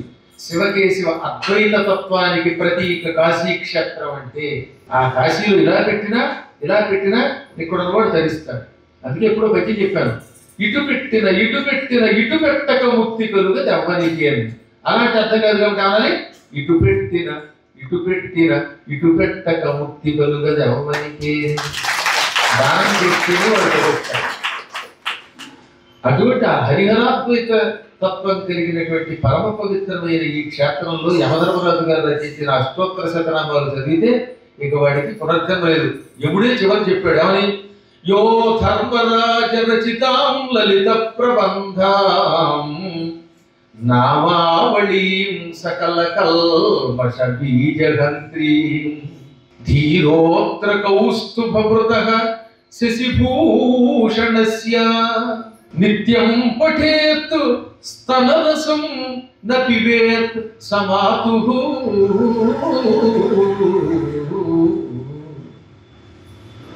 ధర్మరాజు గారి చేత రచింపబడిన శివకేశవుల అష్టోత్తర శతనామము లలిత ప్రబంధము. కోమలమైన, లలిత అంటే అందమైన, కోమలమైన, ప్రబంధము కూర్పు. ప్రబంధం అంటే కూర్చుట. అవి రాశానం లేదు ఆయన, నేను నామాలు ఒక చోట చేర్చాను. ఆ చేర్పు అందమైనవి, మనోహరమైన నామాలు. ఈ నామములు ఈ కాశీ వచ్చి చదివినా పర్వాలేదు, ఎక్కడున్నా చదివినా పర్వాలేదు, కాశీలో చదివితే మరింత మంచిది. ఏది? ఆ యమధర్మరాజు లింగం దగ్గర ఆ నామములు చదివితే లాభం ఏమిటి? సహా చదివిన వాడు స్తనరసం మాతుహు, తల్లి యొక్క పాలు నా పిబేత్ తాగాడు. తల్లి పాలు తాగినట్టే డబ్బా పాలు తాగుతాడని కాదు, మళ్ళీ జన్మ ఎత్తవలసిన అవసరం ఉండదు. ఇప్పుడు పెద్దవాడు అయ్యామండి, పెద్దవాడని తల్లిపాలు తాగాం కదా. ఈ పెద్దవాడు చదివితే అర్థం ఏమిటి? వచ్చే జన్మలో మళ్ళీ భూమి మీద పుట్టడు, భూమి మీద పుడితే తల్లిపాలు తాగాలి, అవసరం లేదు. అనగా తల్లి గర్భంలో ప్రవేశించవలసిన అవసరం ఉండదు, వాడికి పునర్జన్మ ఉండదు అని యమధర్మరాజు గారు ధైర్యంగా రచించి అక్కడ పెట్టాడు మన కోసం. అది శివుడు చెప్పాడు పార్వతికి, కుమారస్వామి ఏమో అగస్త్యుడికి చెబుతాడు. అందుకే కుమారుడు చెప్పాడు కాబట్టి స్కంద పురాణం అయింది. స్కందుడి చేత చెప్పబడింది స్కాంద పురాణం. అందులో చెప్పాడు. అటువంటి చోట యముడు మరొక విషయం చెప్పాడు. ఏమని? నాయనలారా, నేను ఇప్పుడు కుర్రవాణ్ణి. యువ అధునా. యువ అంటే కుర్రవాడు, వయస్సులో ఉన్నాడు. 25 ఏళ్ల లోపు ఉన్నటువంటి వాడు అంటే నాబోటి వాడిని మాత్రమే యువ అంటారు. యువ శబ్దమే కాకుండా చేరితే కప్రత్యయం వల్ల మార్పు రాదు కనుక యువక అంటున్నాం. కానీ అసలు న్యాయానికి సంస్కృతంలో యువక లేదు, యువ ఉంది. అయినా క్రమంగా యువక శబ్దం కూడా చేరింది. కాకపోతే సంస్కృతంలో కా చేరచ్చు. ఎలాగా? నివారణము, నివారకము అని కూడా అనొచ్చు. దానికి ప్రత్యయం అంటారు. దానివల్ల అర్థం పెద్ద మార్పు రాదు కాబట్టి అలా వచ్చింది. కానీ యువా అంటే కుర్రవాడు, యువకుడు. స్త్రీ అయితే యువతి అవుతుంది. కాబట్టి వివాహమధున, ఇప్పుడు నేను కుర్రవాణ్ణి. మే నాకు మరణం దూరం. మరణం ఇప్పట్లో లేదు. కుర్రాన్ని కదా, ఇప్పుడు ఎక్కడ చస్తాను, ముసలాన్ని ఏక చస్తాను అని ఎప్పుడు అనుకోవద్దు అన్నాడు ఆయన. నేను కుర్రవాణ్ణి, ఎప్పట్లో చావు రాదని ఎప్పుడు అనుకోకురా. నీ పక్కనే యమధర్మరాజు గారు కాసు కూర్చుని తిరుగుతూ ఉంటాడు. ఆయన దున్నపోతు మీద ఎక్కువ వస్తాడు. ఆ దున్నపోతు వెళ్ళి ఒక గంట ఉంది. ఆ గంటతో జాగ్రత్తగా విను, శ్రద్ధగా వింటే వినబడుతుంది. పద్మాగర్ గారి పురాణంతో కూడా పక్కన అప్పుడప్పుడు అది కూడా వినబడుతుంటాయి. కాకపోతే కొంచెం మరణం దూరంగా ఉన్నవాడికి మెల్లిగా వినబడుతుంది. మరణం దగ్గరకు వచ్చినప్పుడు మాత్రం ఎందుకో చెవులు గింగులు ఎత్తుతూ ఉంటాయి. టింగ్ టింగ్ అని శబ్దం వినబడుతుందంటే యమధర్మరాజు గారు is ready to take you for health. Health వెళ్ళిపోవడానికి మనం సిద్ధంగా ఉండాలన్నమాట. కాబట్టి ఎప్పుడూ నీ పక్కనే ఎవడు ఉన్నాడని భావించు. ఆయన వాహనం దున్నపోతు మెడలో ఉన్నటువంటి ఘంటా ధ్వని విను. దీని ఒళ్ళు దగ్గర పెట్టుకుని నవయౌవనంలో ఉండగానే నీ దిక్కుమాలిన కొంపను విడిచిపెట్టి కాశీకి వెడితే దుర్మరణం ఉండదు. ఒకవేళ మరణించినా హాయిగా పరమాత్మ దగ్గరికి వెడతావు అన్నాడు. ఇక్కడ కూడా చెప్పడం ఏమంటాడు? జీర్ణం పర్ణకుటీం విహాయ అన్నాడు. జీర్ణం అంటే పాడైపోయిన, శిథిలమైపోయిన పర్ణకుటీం తాటాకు కొంపని విహాయ విడిచిపెట్టి సుమతి బుద్ధిమంతుడు దూర్చటేహపురం కాశీ కోసం శివుడి యొక్క నగరమైన కాశీని గురించి గచ్చేత్తు పెడతాడు. అంటే వీళ్ళు ఏమన్నా ఇవాళ తాటాకపాక అదేమన్నా కొప్పు కూలిపోతుందా? ఆకులు ఏమన్నా తెగిపోయాయా? పెంకుటిళ్ళు లేవు కదా, పెంకులు పాడైపోయి అనుకోవడానికి. పోనీ స్లాబ్ పైన పెచ్చులు ఊడిపోయాయా అంటే, ఇల్లు అంటే ఏ హైదరాబాదులో ఉప్పల్లోనో లేక చిలకలపూడిలోనో చిలకలూరి పేటలోనో లేకపోతే మల్కాజ్గిరిలోనో గుంటూరులోనూ ఉన్న ఇల్లుని కాదు. మన శరీరాన్ని ఇంటితో పోల్చారు. మన శరీరాన్ని దేంతో పోలుస్తారు? గృహం అంటారు. ఇదం శరీరం కౌంతేయ క్షేత్రమిత్య విధీయతే అన్నాడా లేదా ఎవరు? కృష్ణుడు భగవద్గీతలో.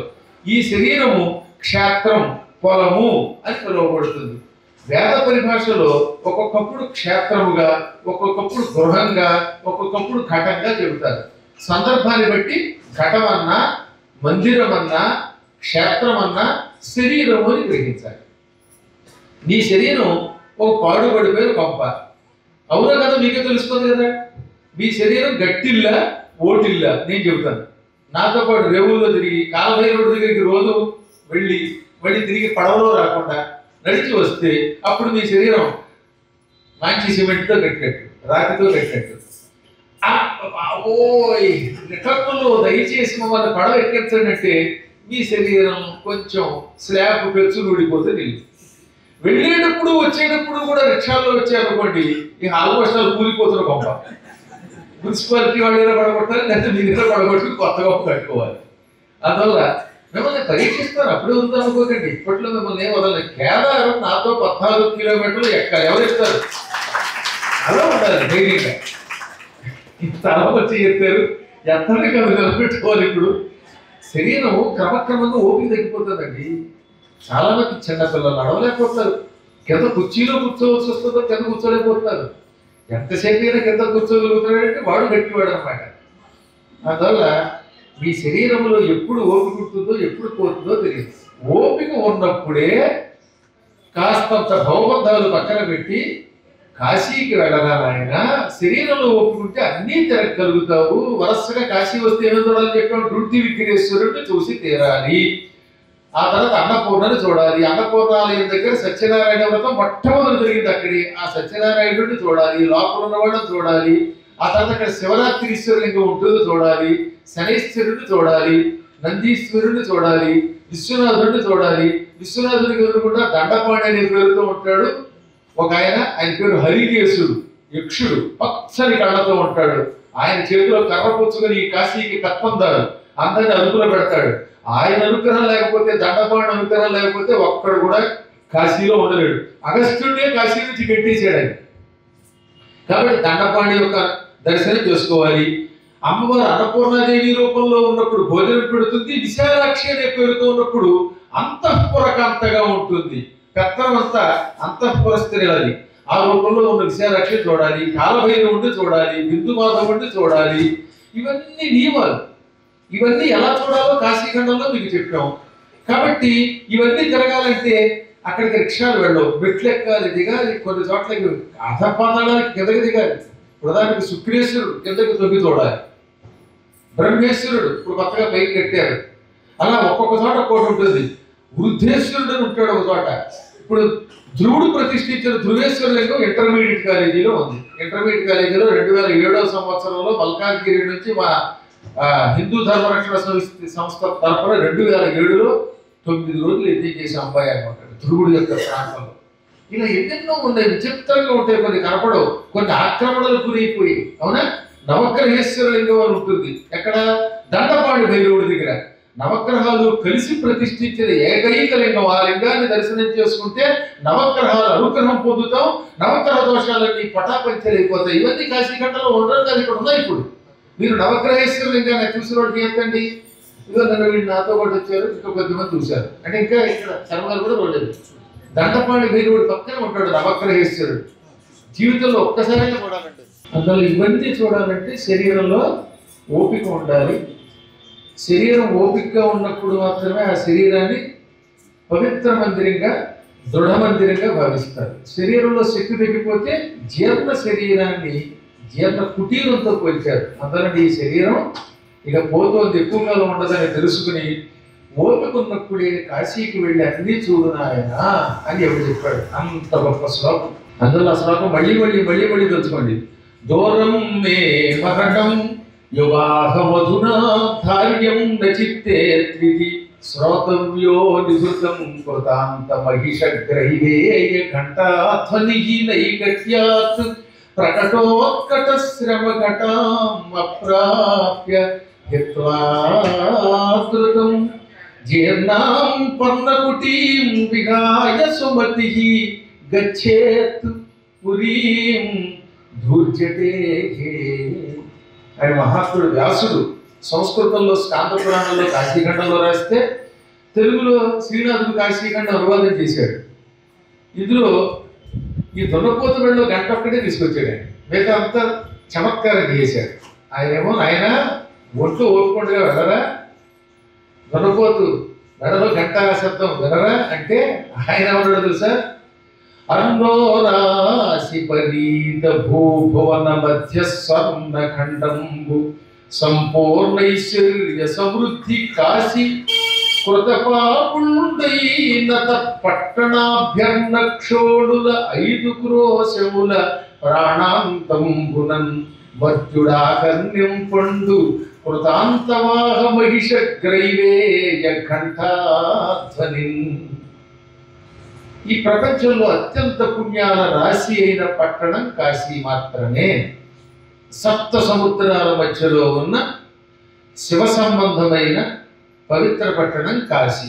ఎటువంటి పాపాత్ముడైనా కాశీలో మరణిస్తే, అది కూడా 5 క్రోసుల మధ్యలో, 5 క్రోసుల మధ్యలో మరణిస్తే, అటువంటి వాడు మరణించేటప్పుడు యమధర్మరాజ వాహనమైన మహిషము మెడలో ఉన్న ఘంటాధ్వని వినడు.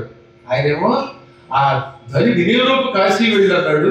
ఈయన ఇక్కడికి వచ్చి పురాణం వింటే అసలు ఆ ధ్వని వినవలసిన అవసరం లేదన్నాడు. అది ఆయనకి ఈయనకి చమత్కారంలో తేడా.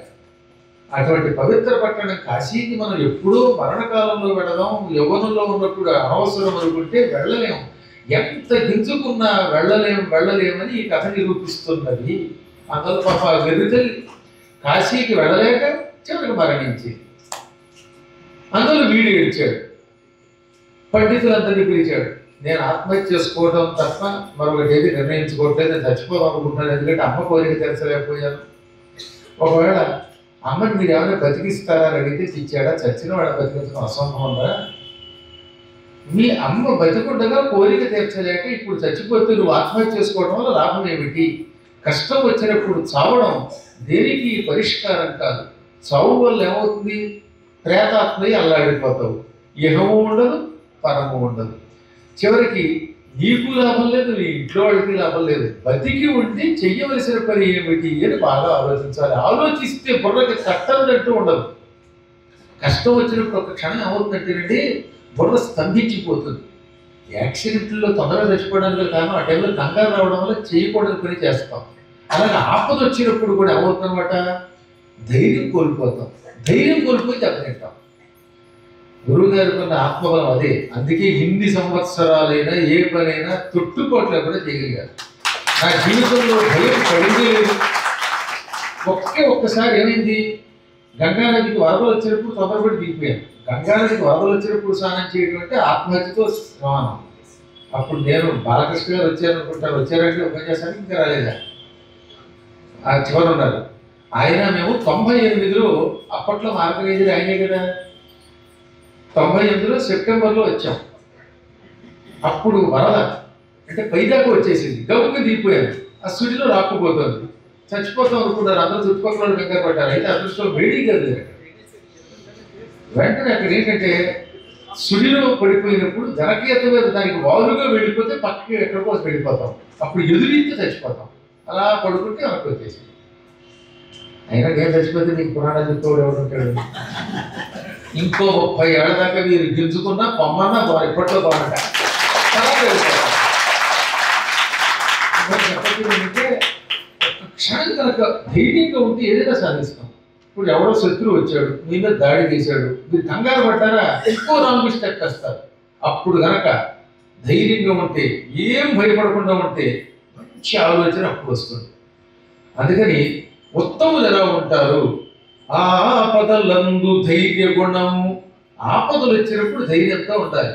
అందులో ముఖ్యంగా ఇలాంటి వాళ్ళు ఇంకా ధైర్యంగా ఉండాలి. ఎందుకంటే ధర్మం కోసం యుద్ధం చేస్తున్న వాళ్ళు పడగొట్టడానికి శత్రువులు గొడవలు, కత్తులు, బాంబులు అదృశ్యంగా సిద్ధం చేస్తారు. అసలు వాడు ఉద్దేశం కదా పడగొట్టడం. అప్పుడు ఏం చేయాలట? ఆపద వచ్చినప్పుడు రమ్మంతా కూడా భయపడకుండా ధైర్యంగా ఉండాలి. కష్టకాలంలో మనల్ని ఎవడు సమర్థిస్తాడో అప్పుడు నీకు తెలుస్తుంది. అసలు ఆపదలు వచ్చినప్పుడే నీకు బంధువులు ఉండాలో నీకు తెలుస్తుంది. డబ్బు ఉన్నప్పుడు, కీర్తి ఉన్నప్పుడు అందరూ మనవాళ్ళే అంటాయి.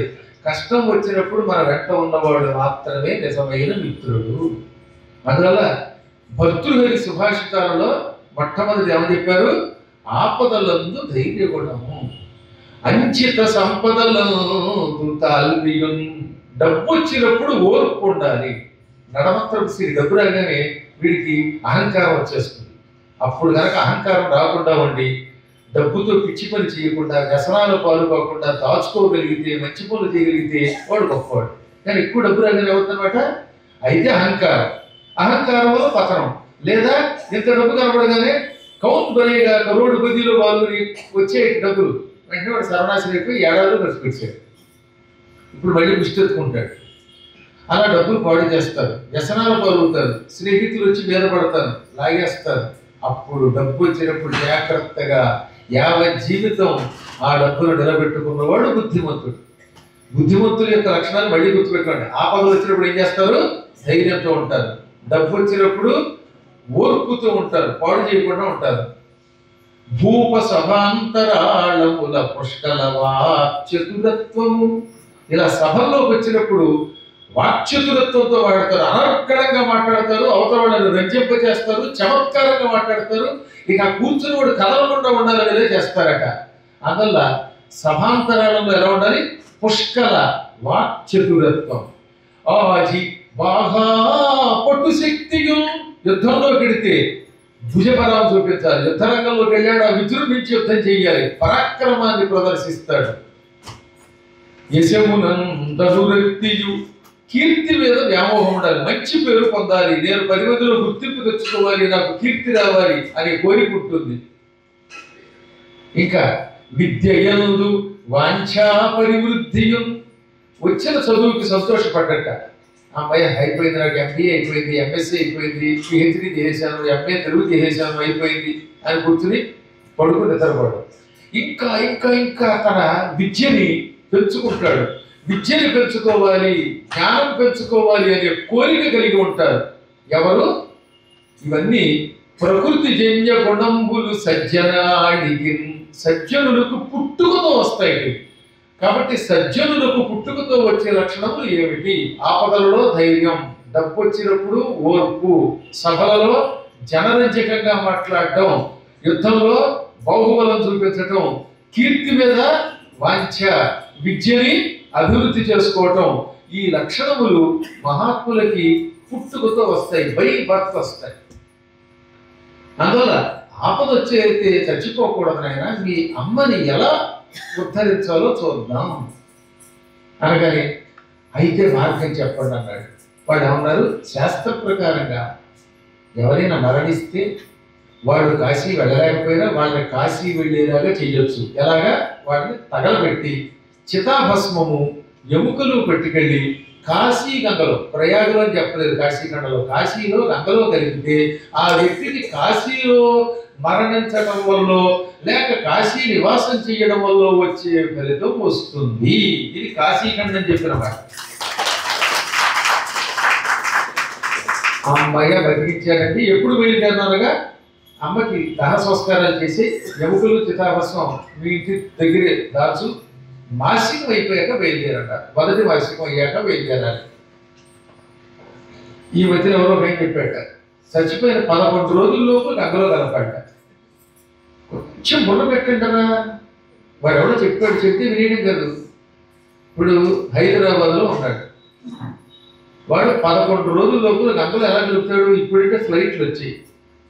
మీరు కృతయుగానికి త్రేతాయుగానికి వెళ్ళండి, రథం మీద ఎక్కువ వచ్చినా వాడు 11 రోజుల్లోపు ప్రయాణం చేయగలడు. సరే ఆలోచించండి. ఎట్ల బండి మీద కాలి నడకను ఒక గుర్రం ఎక్కువ వస్తే అటువంటి వ్యక్తి, ఒక వ్యక్తి చచ్చిపోయాక 11 రోజుల కార్యక్రమాలు మానేసి మైల సమయంలో కాశీ వచ్చి గంగలో కలపగలట. అసలు ఎక్కడైనా ఆ విషయం గరుడ పురాణంలో చెప్పాడా? పోయి స్కాంద పురాణంలో చెప్పాడు. అందులో చెప్పాడని చూపిస్తే మళ్ళీ నేను పురాణం చెప్పను. కాబట్టి ఇలాంటి పిచ్చి పిచ్చి వాళ్ళ మాటలు నమ్మకండి. ఎక్కడెక్కడో ఈ మధ్య ఇంకో కొత్త విషయం, ఉగాది నాడు అర్ధరాత్రి అరటిపొడి తింటే జాగ్రత్త దోషాలు పోతాయి. అర్ధరాత్రి అరటిపొడి తింటే ఇండైజేషన్లో చచ్చిపోతాడు. అది పాపాలు వీడిపోతాడు. రోజు రాత్రి కూడా అరటిపొడి తింటుడు. 11వ రోజుకి నీకే 11 రోజులు కార్యక్రమం పెట్టాలి. ఏం పిచ్చాడు? ఇంకోడు ఉన్నాడు, నిమ్మకాయలు దీపం పెట్టి కంటి మీద పెట్టుకోకట. కంటి మీద దీపం పెట్టుకోవాలంటే కళ్ళు పోయి, నిమ్మకాయలు కళ్ళలో పెట్టుకోవడం ఏమిటి? మిరపకాయలు, ఎండు మిరపకాయలు కళ్ళ మీద పెట్టుకుని 10 నిమిషాలైతే కళ్ళు తెరిస్తే నీకు కూడా జాతక దోషం పోతుంది. ఇంకోటి చెప్పాట, కళ్ళల్లో మిరపకాయలు పెట్టుకుంటే కళ్ళు పోతాయా, జాతక దోషాలు పోతాయా? కలిపురుషుడు ఈ రూపాల్లో మిమ్మల్ని పాడు చేస్తాడు. ధర్మ వినాశక అని వ్యాసుడు చెప్పిన మాట నిజం. కలిపురుషుడు ధర్మాన్ని నాశనం చేయడానికి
పురాణం చెప్పేసి మళ్ళీ వచ్చేసేవాడు.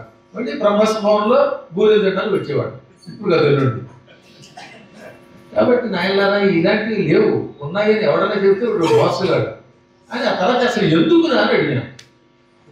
సెట్ తెలిసా కాలేజీ ఉంది ఏలూరులో పాపం. అందులో హాస్టల్ ఉంది, లేడీస్ హాస్టల్లో ఒక అమ్మాయిని ప్రేమించాట. ఈ పసలో మంత్రమో ఉంటే వీడు వెళ్ళి అమ్మాయి వెతుకుపోతాట. అందుకని మంత్రాలు కలియుగంలో లేకుండా చేశారు. ఇప్పుడు మీకు అర్థమైందా? ఈ మంత్రములే కనుక అర్థమైన వాళ్ళకి వచ్చి ఉంటే ఈ మంత్రం చదివి పాప లేడీస్ హాస్టల్లోకి వెళ్ళి అమ్మాయిలు ఎత్తుకుపోతే ఏమైపోతారు వాళ్ళు. ఎంత అన్యాయం అది ఒకసారి ఆలోచించలేదు. ఇప్పుడు ఈ కలియుగంలో ఇలాంటి మంత్రములే కనుక పాత బస్తీ వాళ్ళకి తెలిసిందా? ఒక్కడి బతుకుతారా? అందువల్ల కలియుగములో మంత్రములు పనిచేయకుండా కేవలం మీకు మోక్షం ఇవ్వడానికి, కొన్ని రకాల గ్రహ దోషాలు తొలగించుకోవడానికి, శుభాలు పొందడానికే పనికొస్తాయి. అదృశ్య శక్తులు కానీ, ఇతరులకు చేతబడులు చేసే శక్తులు కానీ ఏమీ లేవు. మీకు ఎవడు చేతబడి చేయలేడు. వాడు అసలు బడికిళ్ళాడా? ఎప్పుడైనా బడికెళ్ళి చదువుకుంటే చేతబడి సంగతి తర్వాత చూద్దాం. అసలు వాడి రాబడి తప్ప వాడికి చేతబడి రాదు. ఇది తెలుసుకోకపోతే అజ్ఞానంలో పడతాం.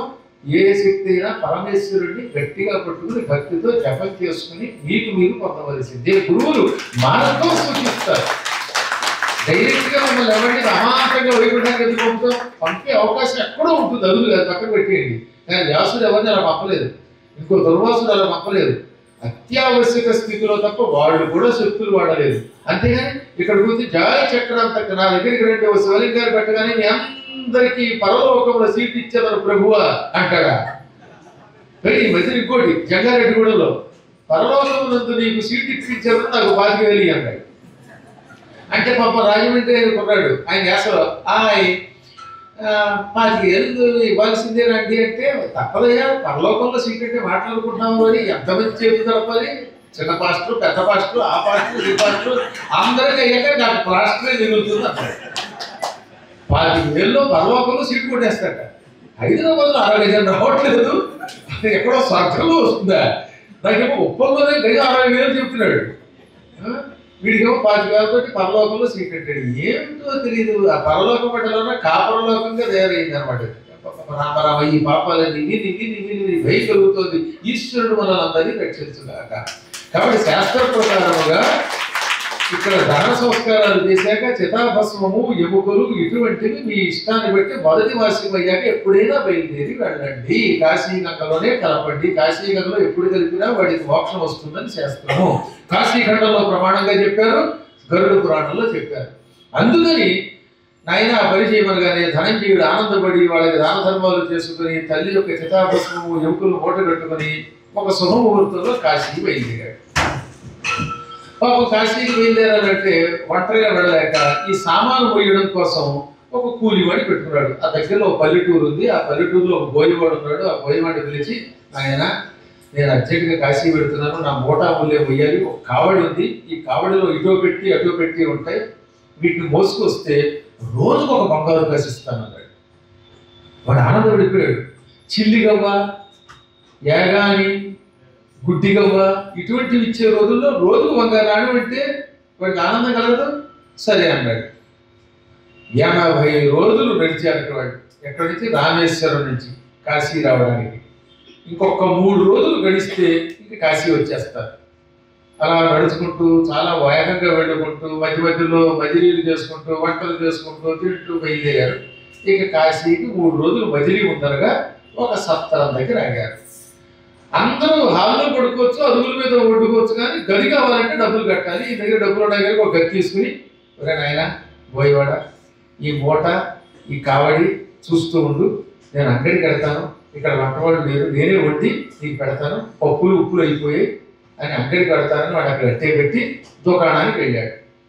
మంచి కందిపప్పు, పెసరపప్పు, మిరపకాయలు, కూరగాయలు అన్నీ కొనుక్కొచ్చాడు వంటకి. ఎండబడి ఈ దుకాణం నుంచి సామాన్లు మోసుకొచ్చేసరికి వాడికి ఆయాసం వచ్చేసింది. ధనంజయుడు, ఒరే నాయన నిషాద, నాకు నిషాగా ఉంది, కాసిన మంచినీళ్ళు పట్టుకురా అన్నాడు. వాడు తేగం. ఒరే మంచినీళ్ళు, వాడు తేగలేదు. నేను కంగారు పడి పెడితే గదిలో పెట్టి లేదు, వాడు లేడు, మాయమైపోయాడు. వీడికి భయం వేసింది. కంగారు పడి ఆ సత్రం మేనేజర్ గారి దగ్గరికి వెళ్ళాడు. ఏమండి మా బోయివాడు ఏమయ్యాడంటే వాడు నీవాడంటే నాకేం తెలుసండి, గదిలో కూర్చున్నాడు, ఓ పావు గంట అయ్యాక పెట్టుకుని వెళ్ళిపోయాడండి కావిడతోటి అన్నాడు. అప్పుడు అర్థమైంది వీడికి, అమ్మ నాయనో వీడి కావిడ ఎత్తుకుపోయాడు ఆయన భయపడిపోయి ఏడ్చి, మా అమ్మ చితాభస్మైనా కనీసం కాశీకి తీసుకెళ్ళలేకపోయాను, ఎముకలు కూడా పట్టుకెళ్ళలేకపోయాను అని గోలు ఎత్తి వాడు ఎక్కడికి వెళ్ళాడు ఎటు వెళ్ళాడు అడిగితే ఇలా వెళ్ళాడు అన్నారంటే వెనక్కి వెళ్ళిపోయాడు అర్థమైపోయింది కాశీ వెళ్ళకుండా. ఇంకా వాడు ఇంటికే వెళ్తాడు కాబట్టి వాడి ఇల్లు వీడికి తెలుసు కనుక ఇది 80 రోజులు ప్రయాణం చేసిన వాడు ఈసారి 60 రోజులు పరిగెత్తుకుంటూ ఇంటికి వెళ్ళాడు. పరుగే నానాయాత్ర పడి ఇంటికి వెళ్ళి ఆ బోయేవాడి ఇంటికి వెళ్ళి వాళ్ళ ఆవిడ దగ్గరికి వెళ్ళి, ఏమేమి ఆయన పెట్టెత్తుకుపోయాడే బాబు, ఆ పెట్టి కోసం వచ్చాను కానీ ఆవిడ ఏమవుతుంది ఎదురు తిరిగి మా ఆయన అసలు ఇంటికే రాలేదు, నువ్వు ఆయన తీసుకెళ్ళావు, అక్కడే ఏదో చేసావు, మా ఆయన చంపి గంగలో దోసావా, చెప్పు రాజుగారి దగ్గర తిరిగి చేస్తానని ఇది ఎదురు తిరిగి దొంగడు అన్నట్లండి పక్కన. దాంతో వీడు కంగారు అంటాడు, పైగా ఆడది మా ఆయన చంపేసామన్నా దిక్కులేదు, ఇప్పుడు పైగా నన్ను పట్టుకున్నామంటే ఇంకా ప్రమాదం కదా. అందుకని బాబోయ్ మీ ఆయన నేనేం చేయలేదు వాడు పారిపోయాడు అని అక్కడి నుంచి పరిగెత్తుకొచ్చి ఏమైనా వాడు పట్టుకోవాలనుకున్నాడు. ఎన్ని రోజులైనా పర్వాలేదు వాడు పట్టుకుందామని ప్రతిరోజు పొద్దున్న సాయంత్రం ఇంటికి వచ్చేవాడు, వాడు వచ్చేవాడు కాదు. ఇక ఇలా కాదని ఆ ఇంటికి ఎదురుకుండా ఒక పెద్ద వెదురు పొద ఉంది, ఆ పొదలో దాక్కున్నాడు. వాడు పగలు రావట్లేదు, ఎప్పుడు రాత్రి వస్తున్నాడు అని కనిపెట్టి పగలు రాత్రి అందరూ దాక్కుంటే 3 రోజులు పోయాక ఒక రోజు అర్ధరాత్రి వాడు దొంగలాగా అటు ఇటు చూసుకుంటూ గుడిసెలో దూరేవాడు. అమ్మాయి అనుకుని పొగలోంచి పరిగెత్తుకొచ్చి వాడు చేయి పట్టుకున్నాడు.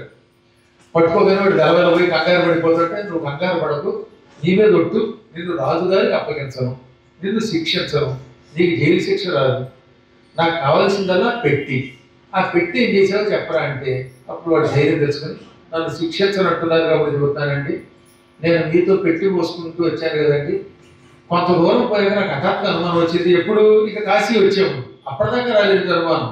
అప్పుడు మాత్రం అనుమానం ఏమొచ్చింది, ఈ కావడి మొయ్యడానికి దినమునకు ఒక బంగారు కాసు ఇస్తున్నాడంటే ఇందులో ఏమున్నాయి, ఇందులో ఎంతో ఖరీదైన వస్తువు ఏదో ఉంది, బహుశా అమూల్య వజ్రాలు నవరత్నాలు ఇంకేవో ఉన్నాయి, అంత బంగారం ఉంటుంటుంది, లేకపోతే ఎవడన్నా రోజుకు ఒక కాసు ఇస్తాడా, రానుకోని ఎంతగా అనుకున్నా నాకు 300 కాసులు పడతాయి కదా, కాబట్టి ఇదేదో నేనే కొట్టేద్దాం అనిపించింది నాకు.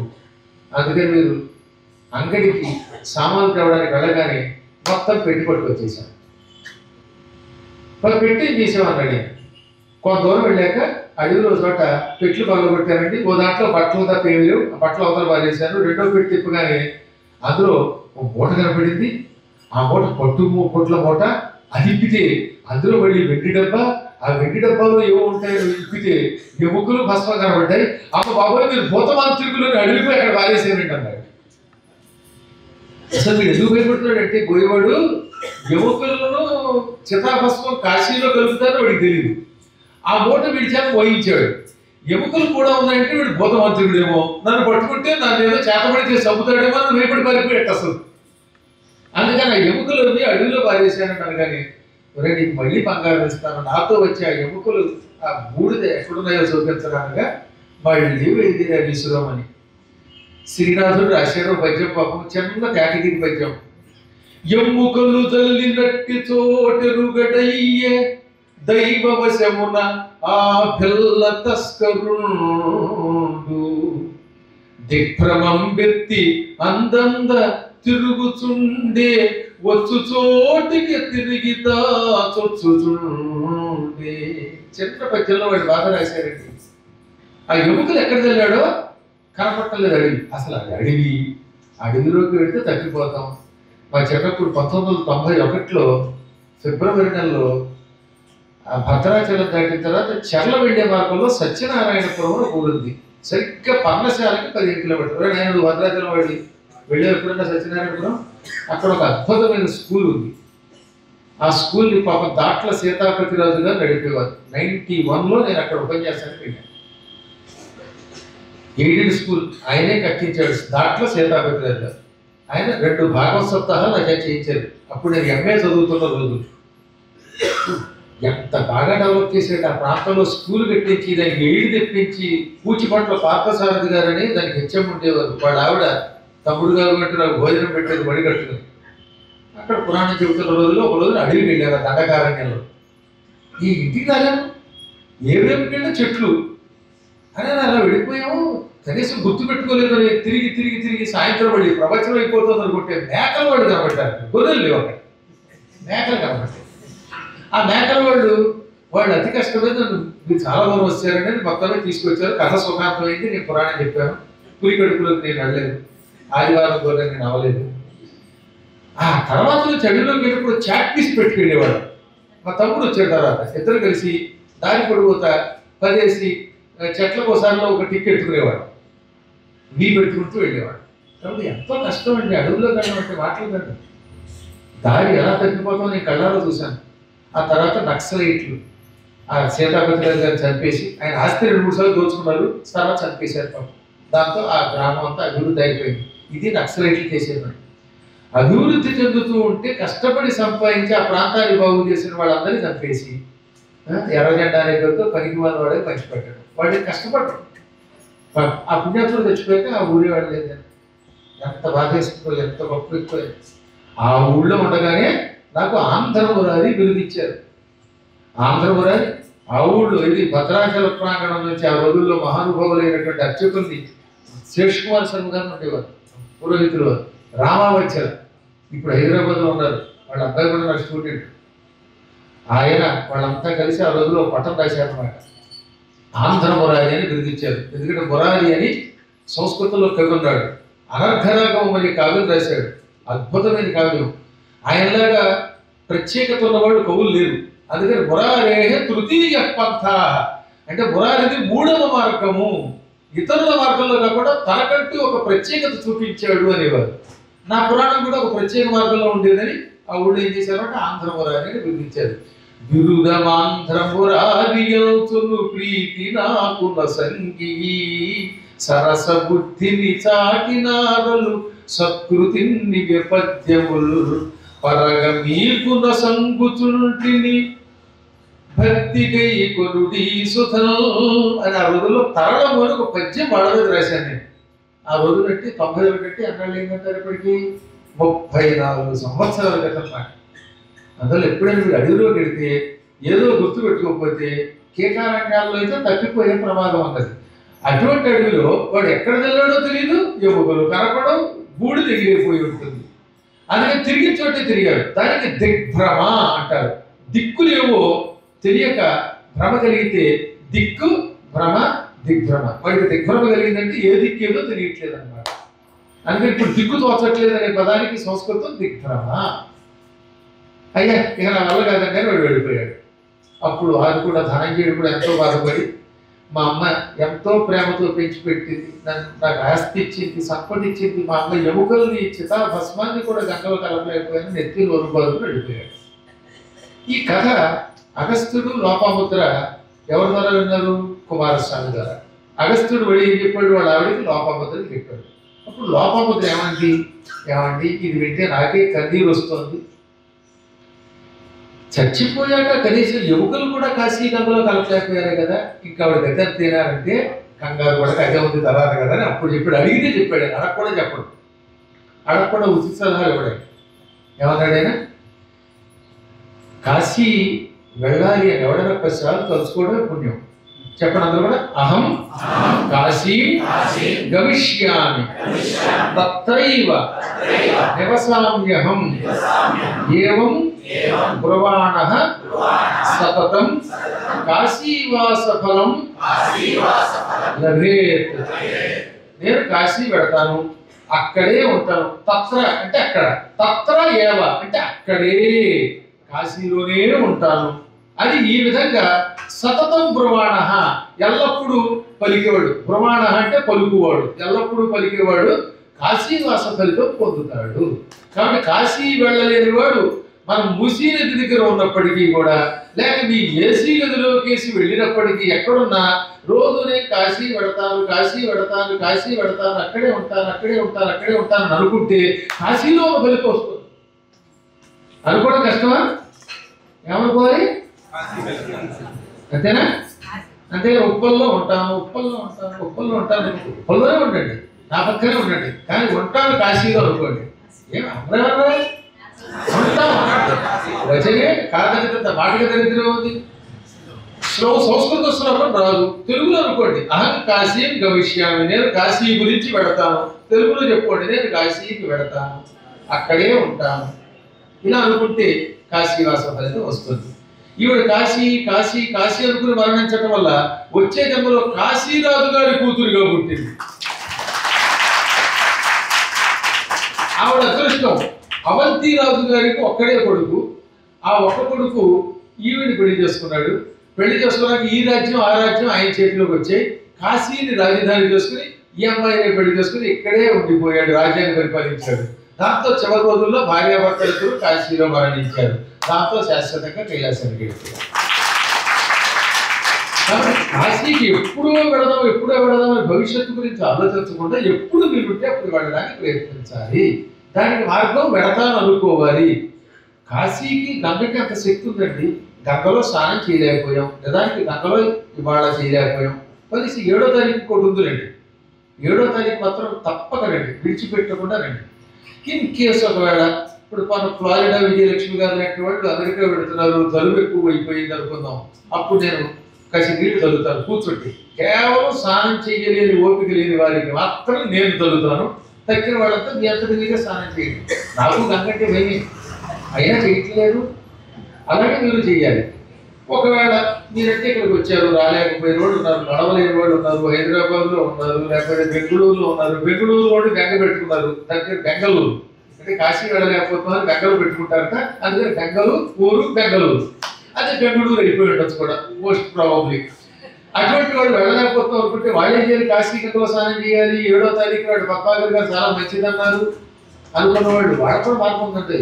రేపు 7వ తారీఖు ఇంతవరకు చరిత్రలో కనీ విని ఎరగని తిథి. అందుకని మీకు ఇప్పుడు చెప్తాను, అక్కడ చెప్పట్లేదు. ముందు నుంచి చెబితే ఈ జనం తాకి తట్టుకోలేమని కొంత తగ్గించి చెప్పించారు. కుంభమేళ అయిపోయిన తర్వాత 7వ రోజు నుంచి ఆ కుంభమేళలో ఉన్న సకల దేవతలు నక్షత్రములు కాశీ గంగలో చేరతారు. వీళ్ళు ఇక్కడ ఈ ఏడాదిలో మొదటి మాసంలో ఎక్కువగా ఉంటారు. అందుకే మొదటి మాసంలో మిమ్మల్ని తీసుకొచ్చారు, ఈ పాల్గొన మాసంలో. అందున నవమి నాడు మృగశీర్ష నక్షత్రంలో పార్వతి పుట్టిందనే విషయం మీకు ఎంతమందికి తెలుసు? గురువుగారి పురాణం విన్నారు కనుక తెలుసు. శివపురాణములో పార్వతీఖండంలో ఇది రుద్ర సంహితలో పార్వతీదేవి మేనకా హిమవంతుడికి పుట్టింది. సతీదేవిగా శరీరం విడిచిపెట్టి పార్వతిగా పుట్టింది. ఆవిడ ఎప్పుడు పుట్టింది అంటే మృగశీర్ష నక్షత్రంలో. శుభ్రంగా చెప్పారు. నవమ్యాం మృగధిష్ఠ్యకే అర్ధరాత్రౌ సముత్పన్న గంగేవ శశిమండలాత్ అన్నారు. వసంతర్తౌ, మళ్ళీ శ్లోకం అంతా వినండి జాగ్రత్త. వసంతర్తౌ మధు మాసే నవమ్యాం మృగధిష్ఠ్యకే అర్ధరాత్రౌ సముత్పన్న గంగేవ శశిమండలాత్. శశిమండలాత్ చంద్రమండలము నుండి గంగా ఇవ అమృతం. ఇక్కడ గంగ అంటే అమృతం. చంద్రుడి యొక్క మండలం నుంచి అర్ధరాత్రి పూట అమృత కిరణాలు ప్రసరిస్తాయి. అందుకే చంద్రుడు సుధాకరుడు. సుధా అంటే అమృత, కర కిరణములు కలిగినవాడు, అమృతం వంటి కిరణములు కలిగినవాడు. అందుకే అర్ధరాత్రి పూట కాసేపు ఉంటే మనకు కూడా ధ్యానం బాగా కుదురుతుంది. అందుకే అర్ధరాత్రి పూటే శివరాత్రి నాడు అభిషేకం చేయకుండా. చంద్రమండలము నుంచి గంగ పుట్టినట్లుగా, అమృతం పుట్టినట్లుగా మేనకాదేవి గర్భం నుండి అర్ధరాత్రి పూట పార్వతి పుట్టిందంటే పార్వతి అమృత స్వరూపిణి అని చెప్పడానికి ఆ మాట చెప్పారు. పైగా ఆవిడ కూడా చంద్రరేఖను ధరించబోతోందని చెప్పడానికి అలా చెప్పారు. ఎప్పుడు పుట్టింది? వసంతర్తౌ, రాబోయే వసంత ఋతువులో. మధు మాసే, చైత్ర మాసంలో. నవమ్యాం, నవమి తిథి నాడు. మృగధిష్ఠ్యకే, మృగశీర్ష అనే నక్షత్రములో. అర్ధరాత్రవు, సరిగ్గా అర్ధరాత్రి వేళ.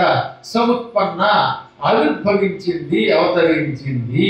ఇది శివపురాణంలోని పార్వతీజనన శ్లోకం. ఇది చిత్రం చూశారు మీరు? రాముడు ఎప్పుడు పుట్టాడు? చైత్రమాసం శుక్లపక్షం నవమి, కానీ మధ్యాహ్నం పుట్టాడు. అదే అమ్మవారు మళ్ళీ చైత్రమాసం శుక్లపక్షం నవమి అర్ధరాత్రి పుట్టింది. ఇద్దరికి తేడా ఏంటి? రాముడేమో పునర్వసులో పుట్టాడు నక్షత్రం, ఈ రోజు మాత్రం అమ్మవారు పుట్టాడు మృగశీర్షం ఉంది. నక్షత్రం తేడా తప్ప ఇద్దరికి ఇది ఆ ఒకటి. అందుకే ఆ రోజు ఏం చేస్తారన్నమాట, చైత్ర మాసంలో ఉత్తర భారత్లో పగటిపూట రామ కళ్యాణం చేసి సాయంత్రం వేళ పార్వతీ కళ్యాణం జరిపిస్తారు. కొందరు అనుకోకుండా కుంభమేళ జరిగాక పాల్గొన మాసంలో మళ్ళీ నవమితో కూడిన మృగశీర్ష వస్తే ఆ రోజు గంగా స్నానం చేసిన వాడు 1000 నదులలో స్నానం చేసిన ఫలితం పొందుతాడని, ఆ రోజు శివపార్వతుల కళ్యాణము అభిషేకము చేసుకున్నవాడు సంపూర్ణంగా శివానుగ్రహం పొందుతాడని లింగ పురాణం చెబుతోంది. మన అదృష్టం కుంభమేళ ఏంటంటే పాల్గొన మాసంలో నవమి మృగశీర్ష రేపు 7వ తారీఖు కలిసి. అందుకని ఆ రోజు ఏం చేస్తున్నాం, ఉదయం కూడా సంకల్పపూర్వక ఉదయం అష్టమి ఉంటుంది పైగా, ఆ తర్వాత నవమి. అమ్మవారికి అత్యంత ప్రీతిపాత్రమైన తిథులు, శివుడికి ప్రీతిపాత్రమైన తిథులు ఇంచుమించుగా పురాణాలు కూడా ఉంటుంది. దుర్గా సప్తశతులు ఏముంది, దుర్గా సప్తశతులు మార్కండేయ పురాణంలో అష్టమ్యాం చ చతుర్దశ్యాం నవమ్యాం చైకచేతసః. అష్టమి నవమి చతుర్దశి తిథులలో అమ్మవారి చరిత్ర కన్నా పూజించిన ఏకాగ్ర చిత్తులు ఈ అమ్మని పూజించిన వారు తరిస్తారు. ఆ రోజు అష్టమి ముందు ఉదయం, తర్వాత నవమి, నక్షత్రం మృగశీర్ష. ఇన్ని దృష్టిలో పెట్టుకుని 4 నెలల క్రితం ప్రణాళిక చెప్పాను. ఇదంతా ముందు చెబితే ఎక్కువ జనం వస్తే తట్టుకోలేని స్థితిలో ఉంది ఇక్కడ. అందుకని అదే నైమిషారణ్యం అయితే ఎంతైనా చేయగలరు. కాశీలో ఎందుకంటే ఎక్కువైతే పట్టారు కదా, ఇప్పటికీ చివరి నిలబడ్డారు. కానీ మీకు ఒక అపూర్వ అవకాశం ఇచ్చాం. ఇంత దళితం మళ్ళీ పొందగలిగే ఒక అపూర్వ అవకాశం రేపు భాద్రపద మాసంలో ఉన్నది. భాద్రపద మాసంలో పూర్ణిమ నాడు బంగారు సింహాసనం మీద భాగవతాన్ని పెట్టి ఊరేగించడం ఎందులో ఉందని చెప్పాం, భాగవతంలో. భాగవతం ఉంటే ఇంటికి చూడండి. భాగవతం ఆఖరి స్కంధం 12వ స్కంధం తీయండి. ఎన్నో స్కంధం 13వ అధ్యాయం, అదే ఆఖరి అధ్యాయం. 13వ అధ్యాయం తీయండి. శ్లోకం కూడా 13. అదే మధ్యన నలని కొట్టేసి మండలాలు 12-12-13 ఈ దిక్కులు గొర్రెలు కొట్టేశారు. అంత రిస్పెక్ట్ చేస్తారు. పరిశుద్ధాంతం అంటే పాడు చేశారు, దేవాంతం అంటే పాడు చేశారు, ప్రభు శబ్దం పాడు చేశారు. వీళ్ళ తప్పల దగ్గర వీళ్ళ నోట్లో పెడితే అన్ని వాళ్ళందరినీ పాడు చేయడం వాళ్ళు లక్షణం. కానీ అవన్నీ మన పదాలు. 12, 12, 13, 12, 13, 13 అంటే 12వ స్కంధంలో 13వ అధ్యాయంలో 13వ శ్లోకం ఏమనుంది అందులో, ప్రోష్ఠపద్యాం పౌర్ణమాస్యాం హేమసింహ సమన్వితం యో దదాతి భాగవతం సయాతి పరమాంగతిం. ప్రోష్ఠపది అంటే భాద్రపద మాసం పూర్ణిమ నాడు బంగారపు సింహాసనం మీద భాగవతాన్ని పెట్టి ఊరేగించి దానం చేసిన వాడు శాశ్వత వైకుంఠం పొందుతాడు. ఇదివరకు ద్వారకలో చేసుకున్నాం, ఈసారి నైమిషారణ్యంలో పెట్టారు. నైమిషారణ్యంలో ఈ భాద్రపద పూర్ణిమ నాడు భాగవతాన్ని ఊరేగించడం ఒక ఎత్తైతే, దాంతోపాటు ఆ రోజు గ్రహణం కూడా వచ్చింది. అందుకని గ్రహణం నాడు ఈ కార్యక్రమం సమాప్తం చేస్తున్నాం. ఈ ఊరేగిపోయాక రాత్రి 1 గంట వరకు ఇంచుమించుగా గ్రహణం ఉంటుంది. 1 గంట 15 నిమిషం ఎంతనో, ఆ గంట పావు మీరందరూ జపం చేసుకుంటారు. కానీ నేను ఎదురుకుండా కూర్చుని మీ చేత జపం చేస్తాను. ఉదయం గ్రహణ విముక్తి స్నానం గోమతిలో చేస్తాం. సంపూర్ణముగా భాగవత సప్తాహంలో పాల్గొని భాగవత సప్తాహ విముక్తి సమయంలో గ్రహణ స్నానం చేసి బంగారు సింహాసనాన్ని పట్టుకోగలిగితే అటువంటి వాడి పుణ్యాన్ని ఆదిశేషుడు కుమారస్వామి కూడా వర్ణించలేమని చెప్పారంటే అది ఎటువంటిదో ఆలోచించారు. సరిగా పౌర్ణమి వస్తుంది కానీ గ్రహణం రావడం అదృష్టం కదా, దీనికోసం దేవతలు ఎదురు చూస్తారు. కాబట్టి ఆ 7 రోజులు మీరు పూర్తిగా బ్లాక్ చేసి పెట్టుకునే మీ డైరీలో సంపూర్ణంగా కార్యక్రమాలు పాల్గొండి. మళ్ళీ మాకు ఆఖరి రోజు రావచ్చా అలా అనకండి నాయనలారా. జీవితంలో ఆఖరి రోజు వద్దాం అనుకుంటే మనకు ఆఖరి రోజు ఎప్పుడో ఒకప్పుడు వస్తుంది. గతి లేని కూడా ఆఖరి రోజు రావాలి. 7 రోజులు సప్తాహం కోసం ఒకసారి కేటాయించండి కదా. ఇప్పుడు వెంటనే మళ్ళీ ఇంకోసారి పాల్గొంటారో పాల్గొలేరో తెలియదు. మన జీవితం చూస్తే చాలా చిన్నది, కార్యక్రమాలు చూస్తే చాలా గొప్పవి. ఎప్పుడు సంపాదన ఉంటూనే ఉంటుంది. ఈ సంపాదన అంతా పట్టుకుపోయేది లేదు. ఒక 7 రోజులు మన కోసం కేటాయించుకుందాం. ప్రయాణంతో కలిపి 9 రోజులు అనుకోండి. ఆ 9 రోజులు నైమిషారణ్యంలో ఉందాం. నైమిషారణ్యంతో యాత్ర మొదలు పెట్టాలి. దేవీ భాగవతం 7వ స్కంధంలో కదండి. 7వ స్కంధం దేవీ భాగవతం 7వ స్కంధం. అందులో ప్రహ్లాద చరిత్ర కూడా ఉంది క్లుప్తంగా. ప్రహ్లాదుడు ఒక రోజున తన పాతాళ లోకంలో జనంతో మాట్లాడుతూ ఉంటే డామ్ అని శబ్దం వచ్చింది. ఏమిటో చూస్తే పై నుంచి భూలోకం నుంచి ఒక ఆయన వచ్చి పాతాళంలో పడ్డాడు. దాంతో కంగారు పడి రాక్షసులంతా ఎవరండి అని చూస్తే చవన మహర్షి, చవనుడు. ఆ చవన మహర్షి భృగు మహర్షి కొడుకు. ఎంత శక్తివంతుడు, శ్రీవత్స గోత్రంలో అసలు చవనుడు లాంటి పురుషుడు లేడన్నారు. ఇంద్రుణ్ణి స్తంభింపజేసిన వాడు ఆయన. అందుకని ప్రహ్లాదుడు పరుగులు వెళ్ళి చవనుడికి నమస్కరించి, మా గురువు గారు భృగు మహర్షి యొక్క వంశంలో పుట్టినవాడు శుక్రాచార్యుడి అన్నగారు, అందువల్ల మీకు స్వాగతం, ఇంద్రుడు పంపించగా గూఢచర్యానికి వచ్చారా అని అడిగితే, వాడు గూఢచర్యగా పంపితే రానాయన నా కర్మగారి పడ్డాను అన్నాడు. ఏం జరిగిందని అడిగితే, తీర్థయాత్రల కోసం నేను నైమిశారణ్యం వెళ్ళాను. ఆ నైమిశారణ్యంలో చక్రకొండం ఉంది కదా, ఆ చక్ర తీర్థంలో ములిగాను. అక్కడ మధ్యలో గోయి ఉంది, ఆ గోతులో పడి పాతాళంలో పడ్డాను అన్నాడు. ఆ మధ్యలో గోతులు పెడితే పూర్వం పాతాళంలో పడేవారు. అందుకే ఇప్పుడు కూడా గోతులు కడకుండా చుట్టూతా మూసేశారు. ఇప్పుడు వెళ్ళినా ఆ గొయ్యి లేదు. పైన పెద్ద బండరాయి వేయించి శుభ్రంగా పూర్తి చేశారు. అందులో పెడితే పూర్వం పాతాళానికి వెళ్ళేవారు. పాతాళానికి వెళ్తే ఇక భూలోకానికి రాదు. అధపాతాళం అంటే అదే. అందువల్ల పాతాళంలో పడినవాడు, రాక్షసులకి ఆహారంగా వెళ్ళినవాడు, గొర్రెల యొక్క మతంలోకి వెళ్ళినవాడు, ఇక వీళ్ళకి విముక్తి లేదు. ఆయన కాబట్టి అందులో పడ్డాడు. ఓహో అలా వచ్చావా అనుకుని వెంటనే ఏమన్నాడు ఆయన, నువ్వు మహాతపస్యాలివి, లక్ష్మీదేవికి సోదరుడివి, విష్ణు వక్షస్థలం నుంచి పుట్టిన మహాత్ములు మీరు, ఇంద్రుణ్ణి స్తంభింపచేసిన వాడివి, ఎంత శక్తివంతుడికి నువ్వెందుకు తీర్థయాత్రలు చేశావు అన్నాడు ప్రహ్లాదు. అప్పుడు ఆయన నవ్విన ఆయన, ఎంత గొప్పవాడైనా ఎంత మహిమ కలిగిన వాడైనా జీవితంలో తీర్థయాత్రలు చేయవలసిందే. అందువల్ల నేను నా మహిమను పక్కన పెట్టి మా ఆవిడనేమో ఆశ్రమం కోసం అట్టే పెట్టి, నేను లేకపోతే ఆవిడ లేకపోతే ఆశ్రమ నిర్వహణ కష్టం, నేను లేకపోయినా అన్నపూర్ణాదేవి ఆవిడ ఉంటే అన్నం పెడుతుంది, అయ్యగారు లేకపోతే అమ్మగారు ఉంటే సార్ పీఠ నిర్వహణ అయిపోతుంది అని ఆవిడ అట్టే పెట్టి నేను ఒక్కడిని తీర్థయాత్రకి బయలుదేరాను అన్నాడు.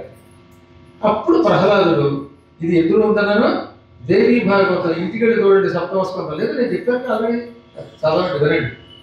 సప్తమ స్కందంలో అప్పుడు ప్రహ్లాదుడు, అయితే నేను తీర్థయాత్రలు చెయ్యాలా, పరమ విష్ణు భక్తుడు కదా అంటే నువ్వు కూడా తీర్థయాత్రలు చేయవలసిందే అనగా, అప్పుడు ప్రహ్లాదుడు తీర్థయాత్రలు ఎలా చెయ్యాలి అని అడిగాడు. సుకన్యా చవరుల యొక్క భక్తుడు కనుక అడిగితే అప్పుడు చవరుడు చెప్పాడు అనమాట. ఏమని, ప్రథమం నైమిషారణ్యం చక్రతీర్థం చ మధ్యమం అన్యేషాంచైవ తీర్థానాం నాస్తి సంఖ్యా మహీతలే. మొట్టమొదట నైమిషారణ్యంతో యాత్ర మొదలు పెట్టాలి. ఎన్ని యాత్రలు చేసినా నైమిషారణ్యం చూడకపోతే ఈ యాత్రల ఫలితం సంపూర్ణంగా రాదు. అందులో ముందు నైమిషారణ్యంతో యాత్ర మొదలు పెట్టాలి. ఇక చక్రతీర్థం అంటే మణికర్ణికా ఘట్టం ఉంది కదా, అక్కడ విష్ణువు తన చక్రంతో తగిన తీర్థాన్ని చక్రతీర్థం అంటారు. మణికర్ణికా ఘట్టం దగ్గర మీరు చూసి ఉంటారుగా, అందులో దిగి ఒకప్పుడు స్నానం చేసాం లేదా నీళ్ళైనా చల్లుకోవాలి. ఆ చక్రతీర్థం రెండవసారిగా చూడాలి. ఇక దగ్గర తీర్థయాత్రలు ఎన్నున్నాయో లెక్కలేదు, వాటిని మనం మన స్వేచ్ఛని బట్టి అవకాశాన్ని బట్టి చూడవచ్చు అన్నారు. అందులో జీవితంలో ఒకసారి అక్కడికి వెళ్ళాలి. అటువంటి నైమిషారణ్యంలో కలి ప్రవేశం చొరబడినటువంటి స్థలంలో గ్రహణ సమయంలో భాగవత సప్తాహం చేసి విముక్త స్నానం అక్కడ చేయబోతున్నామంటే మీరు ఎంత అదృష్టవంతులు ఆలోచించండి. ఇవన్నీ శాస్త్రాలు చెప్పినవి, పురాణాల్లో ఉన్నవి వెలికి తీస్తే కుదురు అంతిమం చేసిన పని, మా పని పరిశోధన. అందులో భాగంగా ఇప్పుడు నవమి మృగశీర్ష నక్షత్రం ఉంది కనుక రేపు 7వ తారీఖు నాడు, ఇవాళ 5 కదా, ఎల్లుండి 7వ తారీఖు శుక్రవారం నాడు ఉదయం ఏమో కళ్యాణం, మధ్యాహ్నం అభిషేకాలు చేస్తున్నాం. ఉదయం కూడా సంకల్ప స్నానం ఉన్నది. సాయంత్రం కూడా ఈ అభిషేకం అయ్యాక మీ ఓపికను బట్టి నీళ్ళలో కలిపాక ఈ లింగం లేదా ఈ జలం అప్పుడు కుదిరితే స్నానం చేయండి, లేకపోతే లేదు. అంతేనా? ఇప్పుడు మీరు అదృష్టవంతులు వచ్చి చేసుకున్నారు. ఒకవేళ చేయలేకపోతే ఏం చేయాలి?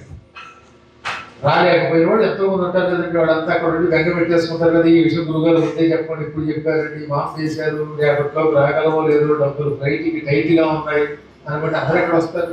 కాబట్టి డబ్బు ఉంటే సెలవులు దొరకవు.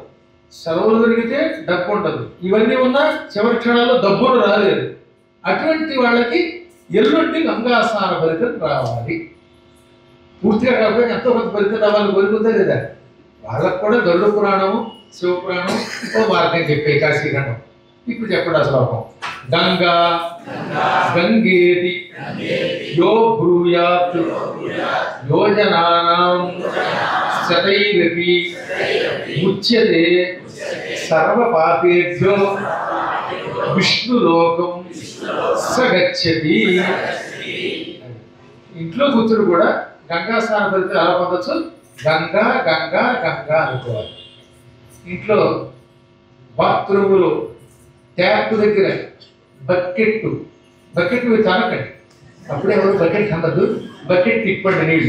నీళ్లు పడుతూ ఉండగా గంగా గంగా గంగా అని 3 సార్లు పలకండి. ఆ నీళ్లతో స్నానం చేయండి. ఈ విధంగా ఎవడు గంగా గంగా ఇది బ్రూయాత్, గంగా గంగా అని పలుకుతాడో అటువంటి వాడు యోజనానాం శతైరపి, గంగకి కొన్ని 100 మైళ్ళ దూరంలో ఉన్నప్పటికీ కూడా ముచ్యతే సర్వపాపేభ్య అన్ని పాపముల నుండి ముచ్యతే విముక్తి పొందుతాడు.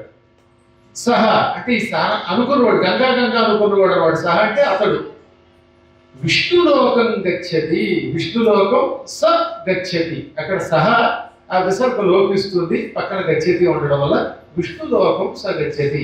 ఇలా అనుకున్నవాడు వైకుంఠాన్ని కడతాడు. కాబట్టి అది ఇక తప్పనిసరి పరిస్థితుల్లో ఏమంటారన్నమాట, సులభోపాయము.